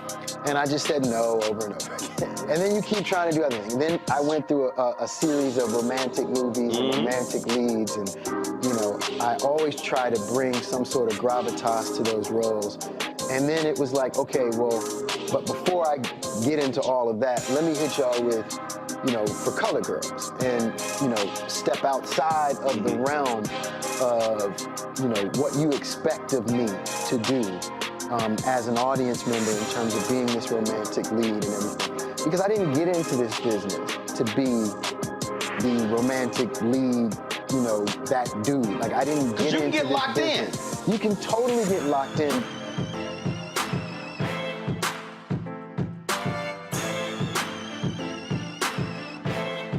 When we invest in ourselves, we all shine. Together, we are Black beyond measure. Next on the Black Table with me, Greg Carr. Succession. We're hearing that word pop up a lot these days as our country continues to fracture and divide. But did you know that that idea, essentially a breaking up of the USA, has been part of the public debate since long before and long after the Civil War, right up to today? On our next show, you'll meet Richard Crichton, the author of this book, who says breaking up this great experiment called America might not be such a bad thing. That's on the next Black Table, right here on the Black Star Network. When we invest in ourselves, we're investing in what's next for all of us. Growing, creating, making moves that move us all forward. Together, we are Black beyond measure. What's up, what's up? I'm Dr. Ricky Dillard, the choir master. Hey, yo, Peace World, what's going on? It's the Love King of R&B, Raheem Devon, and you're watching Roland Martin, Unfiltered.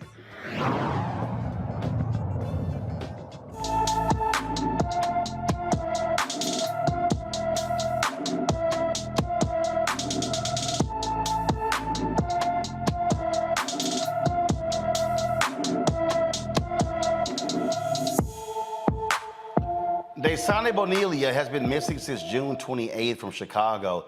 The 15-year-old is 5 feet 5 inches tall, weighs 150 pounds, with brown hair and brown eyes. Anyone with information about Daysani Bonilla should call the Chicago Police Department at 312-747-5789, 312-747-5789.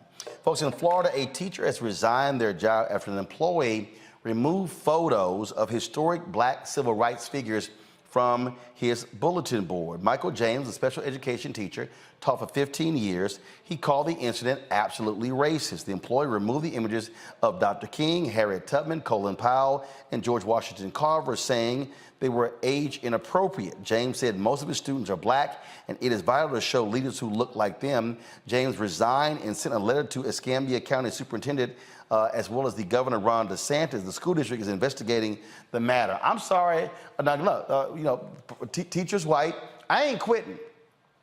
And I'm sitting here jamming this employee up, Greg, saying, how in the hell are photos of MLK, Harriet Tubman, Colin Powell, and others age inappropriate in a Black school? Well, again, it seems like it's a common theme. They're uncomfortable. They're age inappropriate because these children have to be taught white supremacy. You can't be confusing them by showing Black people doing stuff that Black people aren't supposed to do. And you're right. That's the first thing. Why are you quitting, man? What are you doing? Because guess what? Now there's one less adult in the building to help those children. And one less conscious white person. That's exactly right. That's exactly right, Roland. I mean, there's one less person that those children can say, he's here for us. Because guess what? That lady that took that down and took that Barack Obama portrait off his desk, she just doing her job. I mean, please understand, whether you got a uniform on or not, once you side up with white nationalism and white supremacy, you part of the police. You're policing. She doing her job. You understand what I'm saying? So, I mean, I'm not mad at her.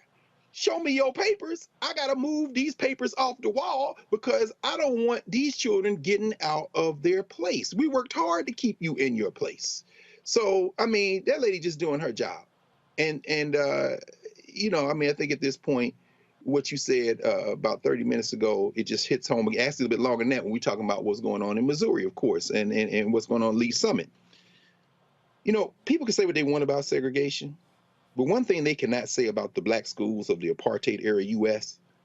is that those school teachers didn't put examples of black achievement around those schools and surrounded those young people with the sense of possibility, beginning with the teachers in those schools. There's a reason why my friend Sharif El-Mekki and the Center for Black Educator Development is working hard to get more black people in classrooms. Because the one thing, you can take all the pictures down all you want, but guess what?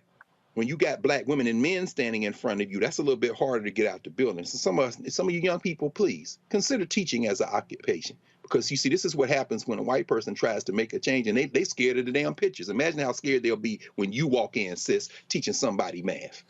You got to think differently. The thing here, Reese, I keep telling folk, this all hands on deck. See, this whole, I get these people who are like, you know what, we gotta make them comfortable. We can't be scary. We can't be aggressive. We're gonna have to appeal to their better angels.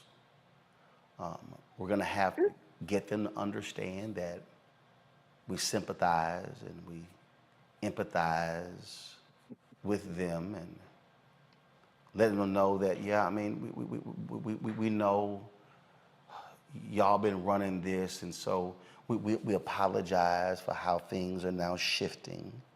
In reality, there's this desire that we have to continue to make them so comfortable in their racism that we have to ease them out of it and just try to make it as palatable as possible what we're trying to do. And there's no amount of comfort that we can provide them because you still black and they still white, and that's the problem. No humans involved. We haven't said that in a while. And at what cost to us? Why should we shoulder that burden? So black people, please release yourself from the shackles of respectability politics, especially y'all in the comments. If they got a problem with MLK chair, my cussing is not going to make a difference to the black race, okay? Because that's the one that they put up there. I have a dream, I don't see color, and you can't even have Dr. King's picture in the classroom anymore. If you scared of Colin Powell, and Colin Powell, he's a black Republican. Not mine. Come on. This is not Black Lives Matter flags. These are, to me, very standard. They are amazing people, but very standard, acceptable black people to white people, except for the fact when you don't want black people to be acknowledged at all. But to your point, Roland, it starts with us. The educational system is what it is, but we still have home. And we just got to work a little bit harder to make sure that whatever happens in these schools, which students should be learning, that they're being enriched and properly educated and fully educated and at home. Because if we don't, and you in Florida, this is Ron DeSantis's Florida. This is America. This is Trump's America. And it's only going to get worse. And this is the Republican agenda. They said anti-woke, stop woke act. And this was the plan all along. It was never about teaching about slavery. It was never about critical race theory. It was always about erasing black excellence, erasing black humanity from the school system. And we just cannot let that happen. You cannot coexist with racism and bigotry, Erica. Sorry. Because it's killing us. And there are too many of us that have already passed away prematurely. And to add to what Greg said just a couple moments ago with regard to all Black schoolhouses, that made me think about my late grandmother, Gussie Glenn. And I remember her talking to us. She was the first college graduate in our family, my late grandmother. And she would speak with us and talk with us and gave us a real understanding of the importance of education, but the work that she'd done. That she made the sacrifice, she and my grandfather was a Korean War veteran, but she taught school, went to school, got her education, got her degree, and she taught school in Thomasville, Georgia. They were living in Albany, but she took some of my aunts and uncles, and she would actually travel to Thomasville, Georgia to teach. So half of the family was there. And what was so impressed in my memory, and I thank God that this is a memory that I have retained, is that she spoke and shared with us that when they actually did home visits, that it was an actual home visit. And she had one student who would always fall asleep in class. And so when she went to the home visit, talked with the mother, she found out that the father had passed away and that he was the oldest child. And so he was getting up at 4 a.m. in the morning and he was chopping wood so that there would be heat in the home.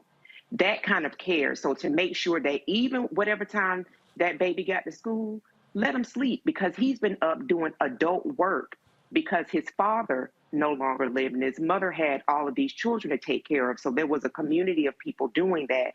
And she also made sure that he got on the lunch count so that he could have lunch that day.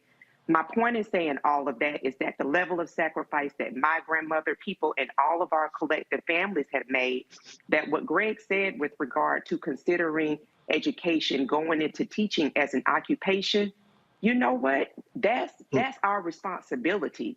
That those 3 pieces of legislation that were passed in the 1960s, those are not guarantees. Those were on the backs of people that believed in the better future that they themselves did not get to experience, some of them.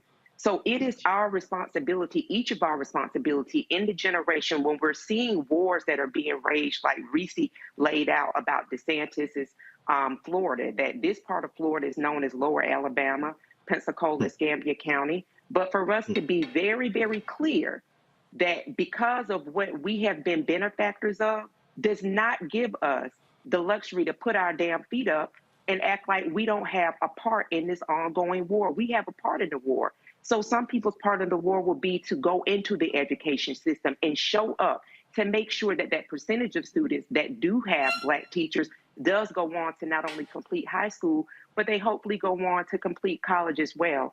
That is, if that's your part in the war, then you have to participate in that, because what we're seeing, the rinse and repeat, the hostile group, the hostile folks that want power, they'll dance to your music, but they hate your guts. They're not going to stop doing what they're doing, and they're going to be smiling and laughing at you the whole time. All right, folks, hold tight 1 second. We come back. I got headlines, and we're going to close the show out showing you how Beto O'Rourke responded to a Governor Greg Abbott heckler. Y'all, Reese just adores how Beto responded. I'm going to play it for y'all. You're watching Roland Martin Unfiltered on the Black Star Network. Don't forget, please support us in what we do, y'all. Download the app. Download the app. Download the Black Star Network app. Apple phone, Android phone, Apple TV, Android TV, Roku, Amazon Fire TV, Xbox One, Samsung Smart TV, and of course, you also please join our Bring the Funk fan club. Guys, look, we are doing the work, but it takes money to do the work. It takes money to pay the staff, to pay for the streaming services, you name it. Look, I just told you about the app. That app is $160,000 a year just for that particular app.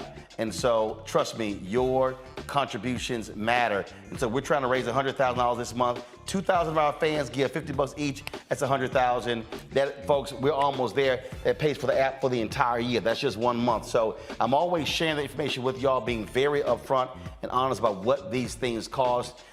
Do understand, to launch our 24-hour streaming channel is probably going to be around $200,000. And so we're working on that right now. Look, that has to be paid, y'all. That's just real.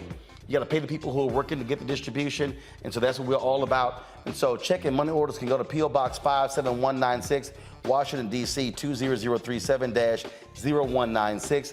Cash App is $RM Unfiltered. PayPal is R Martin Unfiltered. Venmo is RM Unfiltered. Zelle is Roland@RolandSMartin.com. Roland@RolandMartinUnfiltered.com. We'll be right back.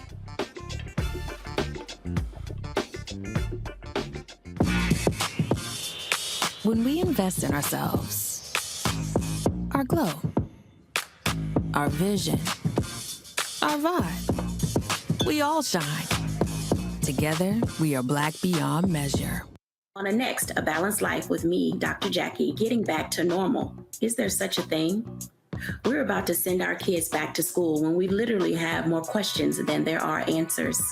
What does it mean to have a normalcy? How will our kids respond to it? And how are we going to assist them? What can you do to help your kids feel some sense of emotional stability as they go back into the classroom here on A Balanced Life on the Black Star Network? When we invest in ourselves, we all shine. Together, we are Black beyond measure. This is Diala Riddle. What's up, y'all? I'm Will Packer. I'm Chrisette Michelle. Hi, I'm Chaley Rose, and you're watching Roland Martin Unfiltered.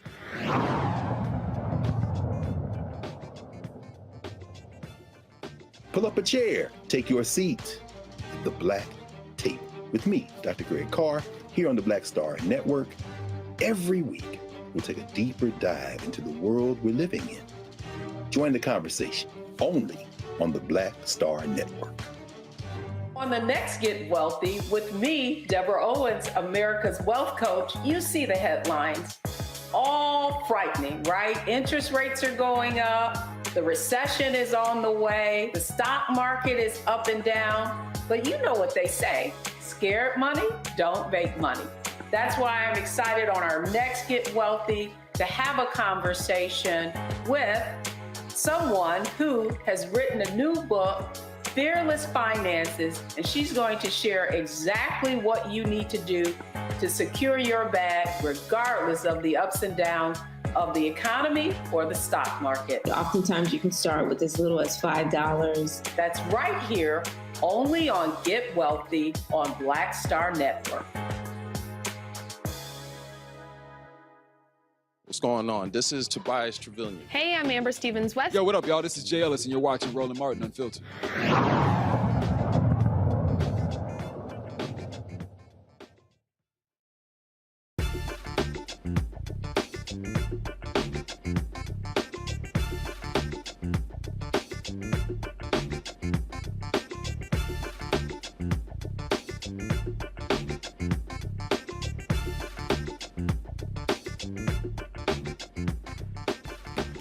A Michigan judge declared a mistrial after jurors said they were not able to reach a unanimous verdict in a dispute over whether two engineering firms should bear some responsibility for Flint's lead-contaminated water. Vadina, North America, and Lockwood, Andrews, and Newman, known as Land, were accused of not doing enough to get Flint to treat the highly corrosive water or to urge a return to a regional water supplier. The 8-person jury met for roughly 7 days after hearing evidence for months. The jury sent this note to the judge. Further deliberations will only result in stress and anxiety with no unanimous decision without someone having to surrender their honest convictions, solely for the purpose of returning a verdict. The trial centered on the engineering firms and the effects of lead on 4 children, not all Flint residents. Folks, the Virginia U.S. Army lieutenant who was pepper sprayed, struck, and handcuffed during a traffic stop can move forward with his lawsuit claiming false imprisonment and assault and battery. Now, while Karan Nazario can move to proceed with his lawsuit, U.S. District Judge Roderick Young said federal immunity laws shield the 2 officers from 2 things, claiming they violated Nazario's constitutional protections against excessive force and unreasonable seizure, his right to free speech by allegedly threatening him with arrest if he complained about their behavior. Judge Young ruled the officer who initially pulled Nazario over is liable for illegally searching for a gun in the soldier's SUV in violation of the U.S. Constitution and Virginia law. Nazario had a concealed carry permit. In Pennsylvania, a former cop pleads guilty to trafficking fentanyl while armed with a firearm in federal court. Tyler Hoffman pled guilty to possession with intent to distribute fentanyl and illegal possession of a firearm. Hoffman was one of 4 people arrested in a fentanyl distribution ring linked to the Bloods Street gang in July of 2020. Court documents say Hoffman was arrested after delivering fentanyl to a customer in a parking lot. When he was stopped, he displayed a police badge claiming to be a police officer. Agents allegedly found 50 packets of fentanyl in his car. Hoffman is scheduled to be sentenced on November 1st. All right, folks, let's talk about what took place in Texas. Beto O'Rourke, a former U.S. congressman, is running against Republican incumbent Greg Abbott. Beto, of course, he's brought that lead down. Abbott was leading by double digits and now down to less than 5 points. O'Rourke has been traveling all across the state, speaking to voters, and he really took it up a notch after the Uvalde shooting that left 19 kids dead and 2 adults. Remember he confronted Abbott and the others at that news conference, and he has been very clear on the campaign trail where he stands on this. So last night, you had a couple of Abbott people who rolled up to his event. So imagine some MAGA people rolling up to a speech that I gave, or to a lecture from Greg, or to an event Reese or Erica had. And they said something. This is how the reaction might go down. I'm going to make sure that now 11 weeks since we lost 19 kids and their 2 teachers shot to death with a weapon originally designed for use in combat, legally purchased by an 18-year-old who did not try to obtain one when he was 16 or 17, but followed the law that's on the books, ladies and gentlemen, that says that you can buy not one, you can buy 2 or more if you want to, AR-15s, hundreds of rounds of ammunition, and take that weapon that was originally designed for use on the battlefields in Vietnam to penetrate an enemy soldier's helmet at 500 feet and knock him down dead, up against kids at 5 feet. It may be funny to you, motherfucker, but it's not funny to me, okay?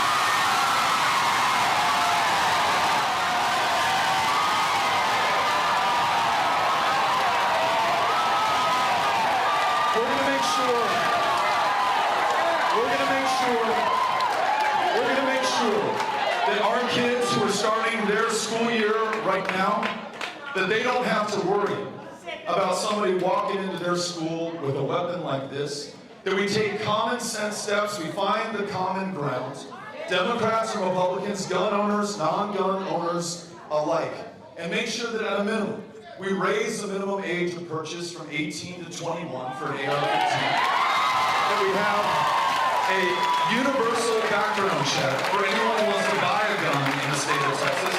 And then we have a red flag law. So listen, if you have that firearm, as this young man did, and you are threatening to kill people so bad that his friends called him the school shooter before he ever walked into the school and shot anybody. Listen, we've had 5 of the worst mass shootings in U.S. history in this state in the last 5 years, just under Greg Abbott. Now, you either accept that we are inherently evil and violent and deadly and love to kill each other and slaughter kids where they sit, or that there is something that you and I can do together, regardless of the differences between us. That's where I am right now. Well, now, Reese, he let it rip. Well, sometimes you gotta call a motherfucker, okay? That's just what it is. Some people can feel sensitive, but if you feel sensitive, maybe you're the motherfucker, and that's why you deal with the language. But you could also not be the motherfucker. That's a personal choice that people decide to make. Don't shoot the messenger, okay, on that one. But I like Beto. I like his energy. Chad, I don't know what it's going to take down there in Texas for people to be fed up with being the mass shooter capital of the country. And I will just say this, I'm going to drop this in my book, The Long and Short of It Guide to the 2022 Midterms, The Radical Republicans. I did drop that bit of knowledge about how Texas is the home of the largest 5 of the largest mass shootings in the 5 years, all under Greg Abbott. So they can do something about it. They can do something about it in Texas. I think Beto is an exceptionally strong candidate, and some Democrats across the country could get a little bit more of that Beto, or as some might say, that Reese energy. That's right. Erica? That's right. That's Reese energy all day long, and it translates across all platforms. So get into it. But I also think that, you know, looking at the crowd, that it was people that looked like the people that were in the crowd that were heckling the folks that were there to disrupt. And there needs to be more of that, and it needs to be a lot more aggressive, especially when you see that people are showing up, don't know if they're, you know, paid actors, because they were definitely accusing Democrats of being that. So don't know if they're paid actors, don't know, you know, if they got a coin or not for showing up. But like, these people are showing up and disrupting a town hall or a stop on his stump with him talking about 19 babies that were slaughtered. So it shows you really kind of the force that all of us collectively are dealing with. So in terms of Beto, I think there's some other candidates that are running that could really engage that Beto energy, meaning they're going out. I'm talking to you, Chris, who's looking to try to gain Florida again, but kind of that momentum, that level of energy, going out, stomping, and not depending on Black and people of color to fill in the gap for the vote. So good for Beto. Hey, Greg, I had no problem when he charged them when they were on that stage in Uvalde, calling them out. They were talking about, oh, you stuck. No, that is the energy you need. People want to see fighters. And the bottom line, what Greg Abbott has done to my native state is shameful and despicable. And this is exactly how Beto should be running, calling these people out to their faces and not playing nice. Mm-hmm. That's true. That's true. I agree with everything Reese and Erica that you all have said. You know, we want to think that society is organized around law and respect for the law, and there are common values and morals, but that's never been true in human history. And it's least true in this funky ass place, and certainly in a place like Texas that never wanted to be part of the United States, as our brother Gerald Horn reminds us over and over again. The energy there, organized around hatred, displaces any notion of the law. And you know, I know we can get a chance to talk about that Virginia case, but you know, when you got a federal judge still protecting these paddle rollers with federal with qualified immunity, we have to remember.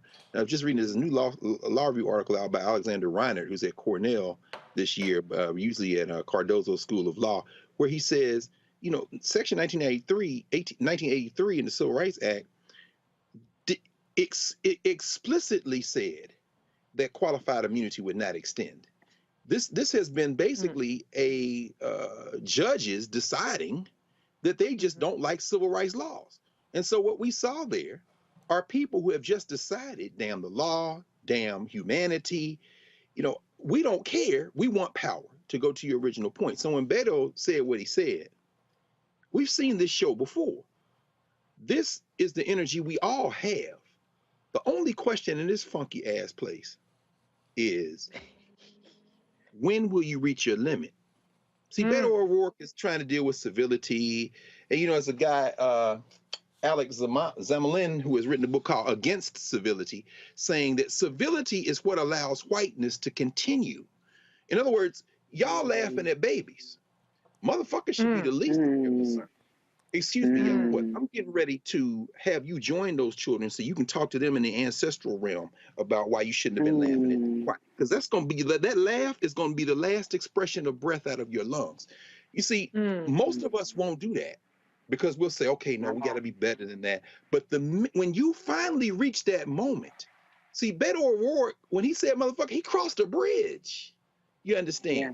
And he didn't just cross a bridge there, Reese. Like when you let us have that language, it empowers some of us who wanted to say that anyway, and you're going to get a few more people saying it. When Beto O'Rourke says that, Erica, I suspect you're right, sis, it's going to be some other candidates get their wind out from under them. I ain't never going to cape for Cheney's daughter in Wyoming because it's too much blood on her family's hands. However, as she has said, I don't give a damn about this congressional seat. Why? Because she understands the criminal enterprise that has allowed her family to excel is getting ready to end. She's going to risk it all politically. Well, guess what that's doing? That is beginning to embolden some other people. That motherfucker is funny. It's certainly cathartic, but it's also a signal, as we have seen them in previous times in American history, that people have reached a point where these laughing motherfuckers are now going to get got with. And there are more of us than there are them, of all colors, of all class, of all background. And the minute we say, oh, it's on? It's on now. Oh, let's crush their asses. Do you understand? And I think that's what we saw. Beto had enough. He got children. You laughing at this shit? You lucky I don't beat your ass in here. And if he had beat your ass, he might won the damn election yesterday. He might have. That might have been what it takes. No question. Hey, I keep trying to tell people, bottom line is, when stuff gets serious, man, we ain't got time to be playing these games. And there are folks who are definitely playing games. They think this is funny. No, ain't no laughing matter when 19 kids are slaughtered and 2 adults. That's right. No, ain't no laughing matter.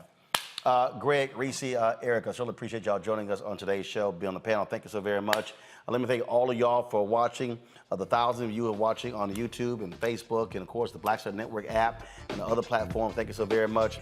I'm going to keep imploring y'all every single day to, of course, download our Black Star Network app.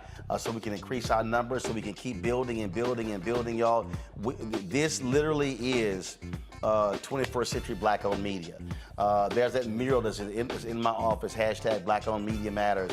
Y'all can show it, y'all have it in the control room, where that mural, I put that together to salute all the Black-owned media outlets that came before us. No, y'all have it on video. You already have it on video.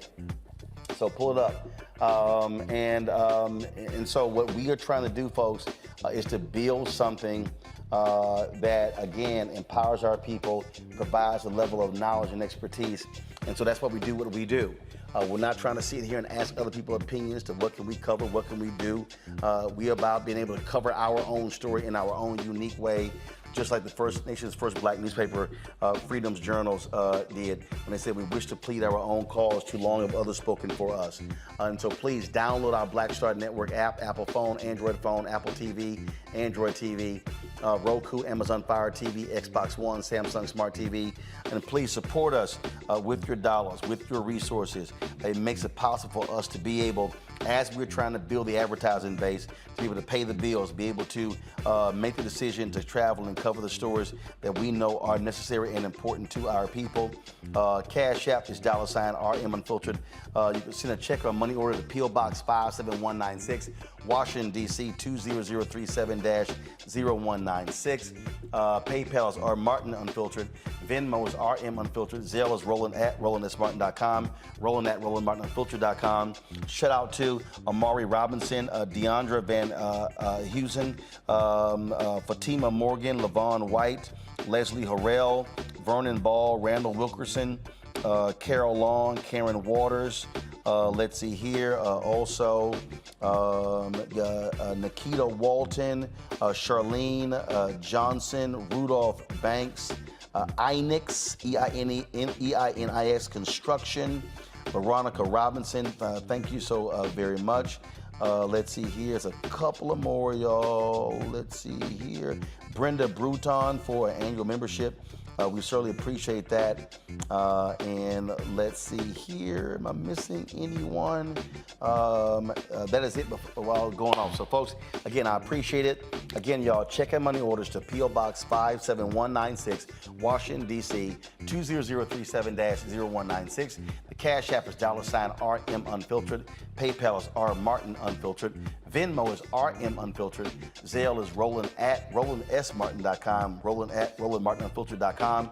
Don't forget, folks, you can also pre-order my book, White Fear, How the Browning of America is Making White Folks Lose Their Minds. Available on all the platforms.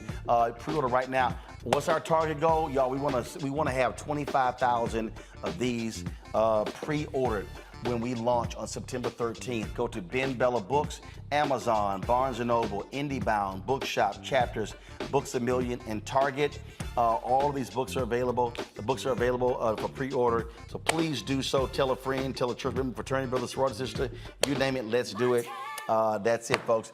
I'll see y'all tomorrow right here on the Black Star Network. Holla!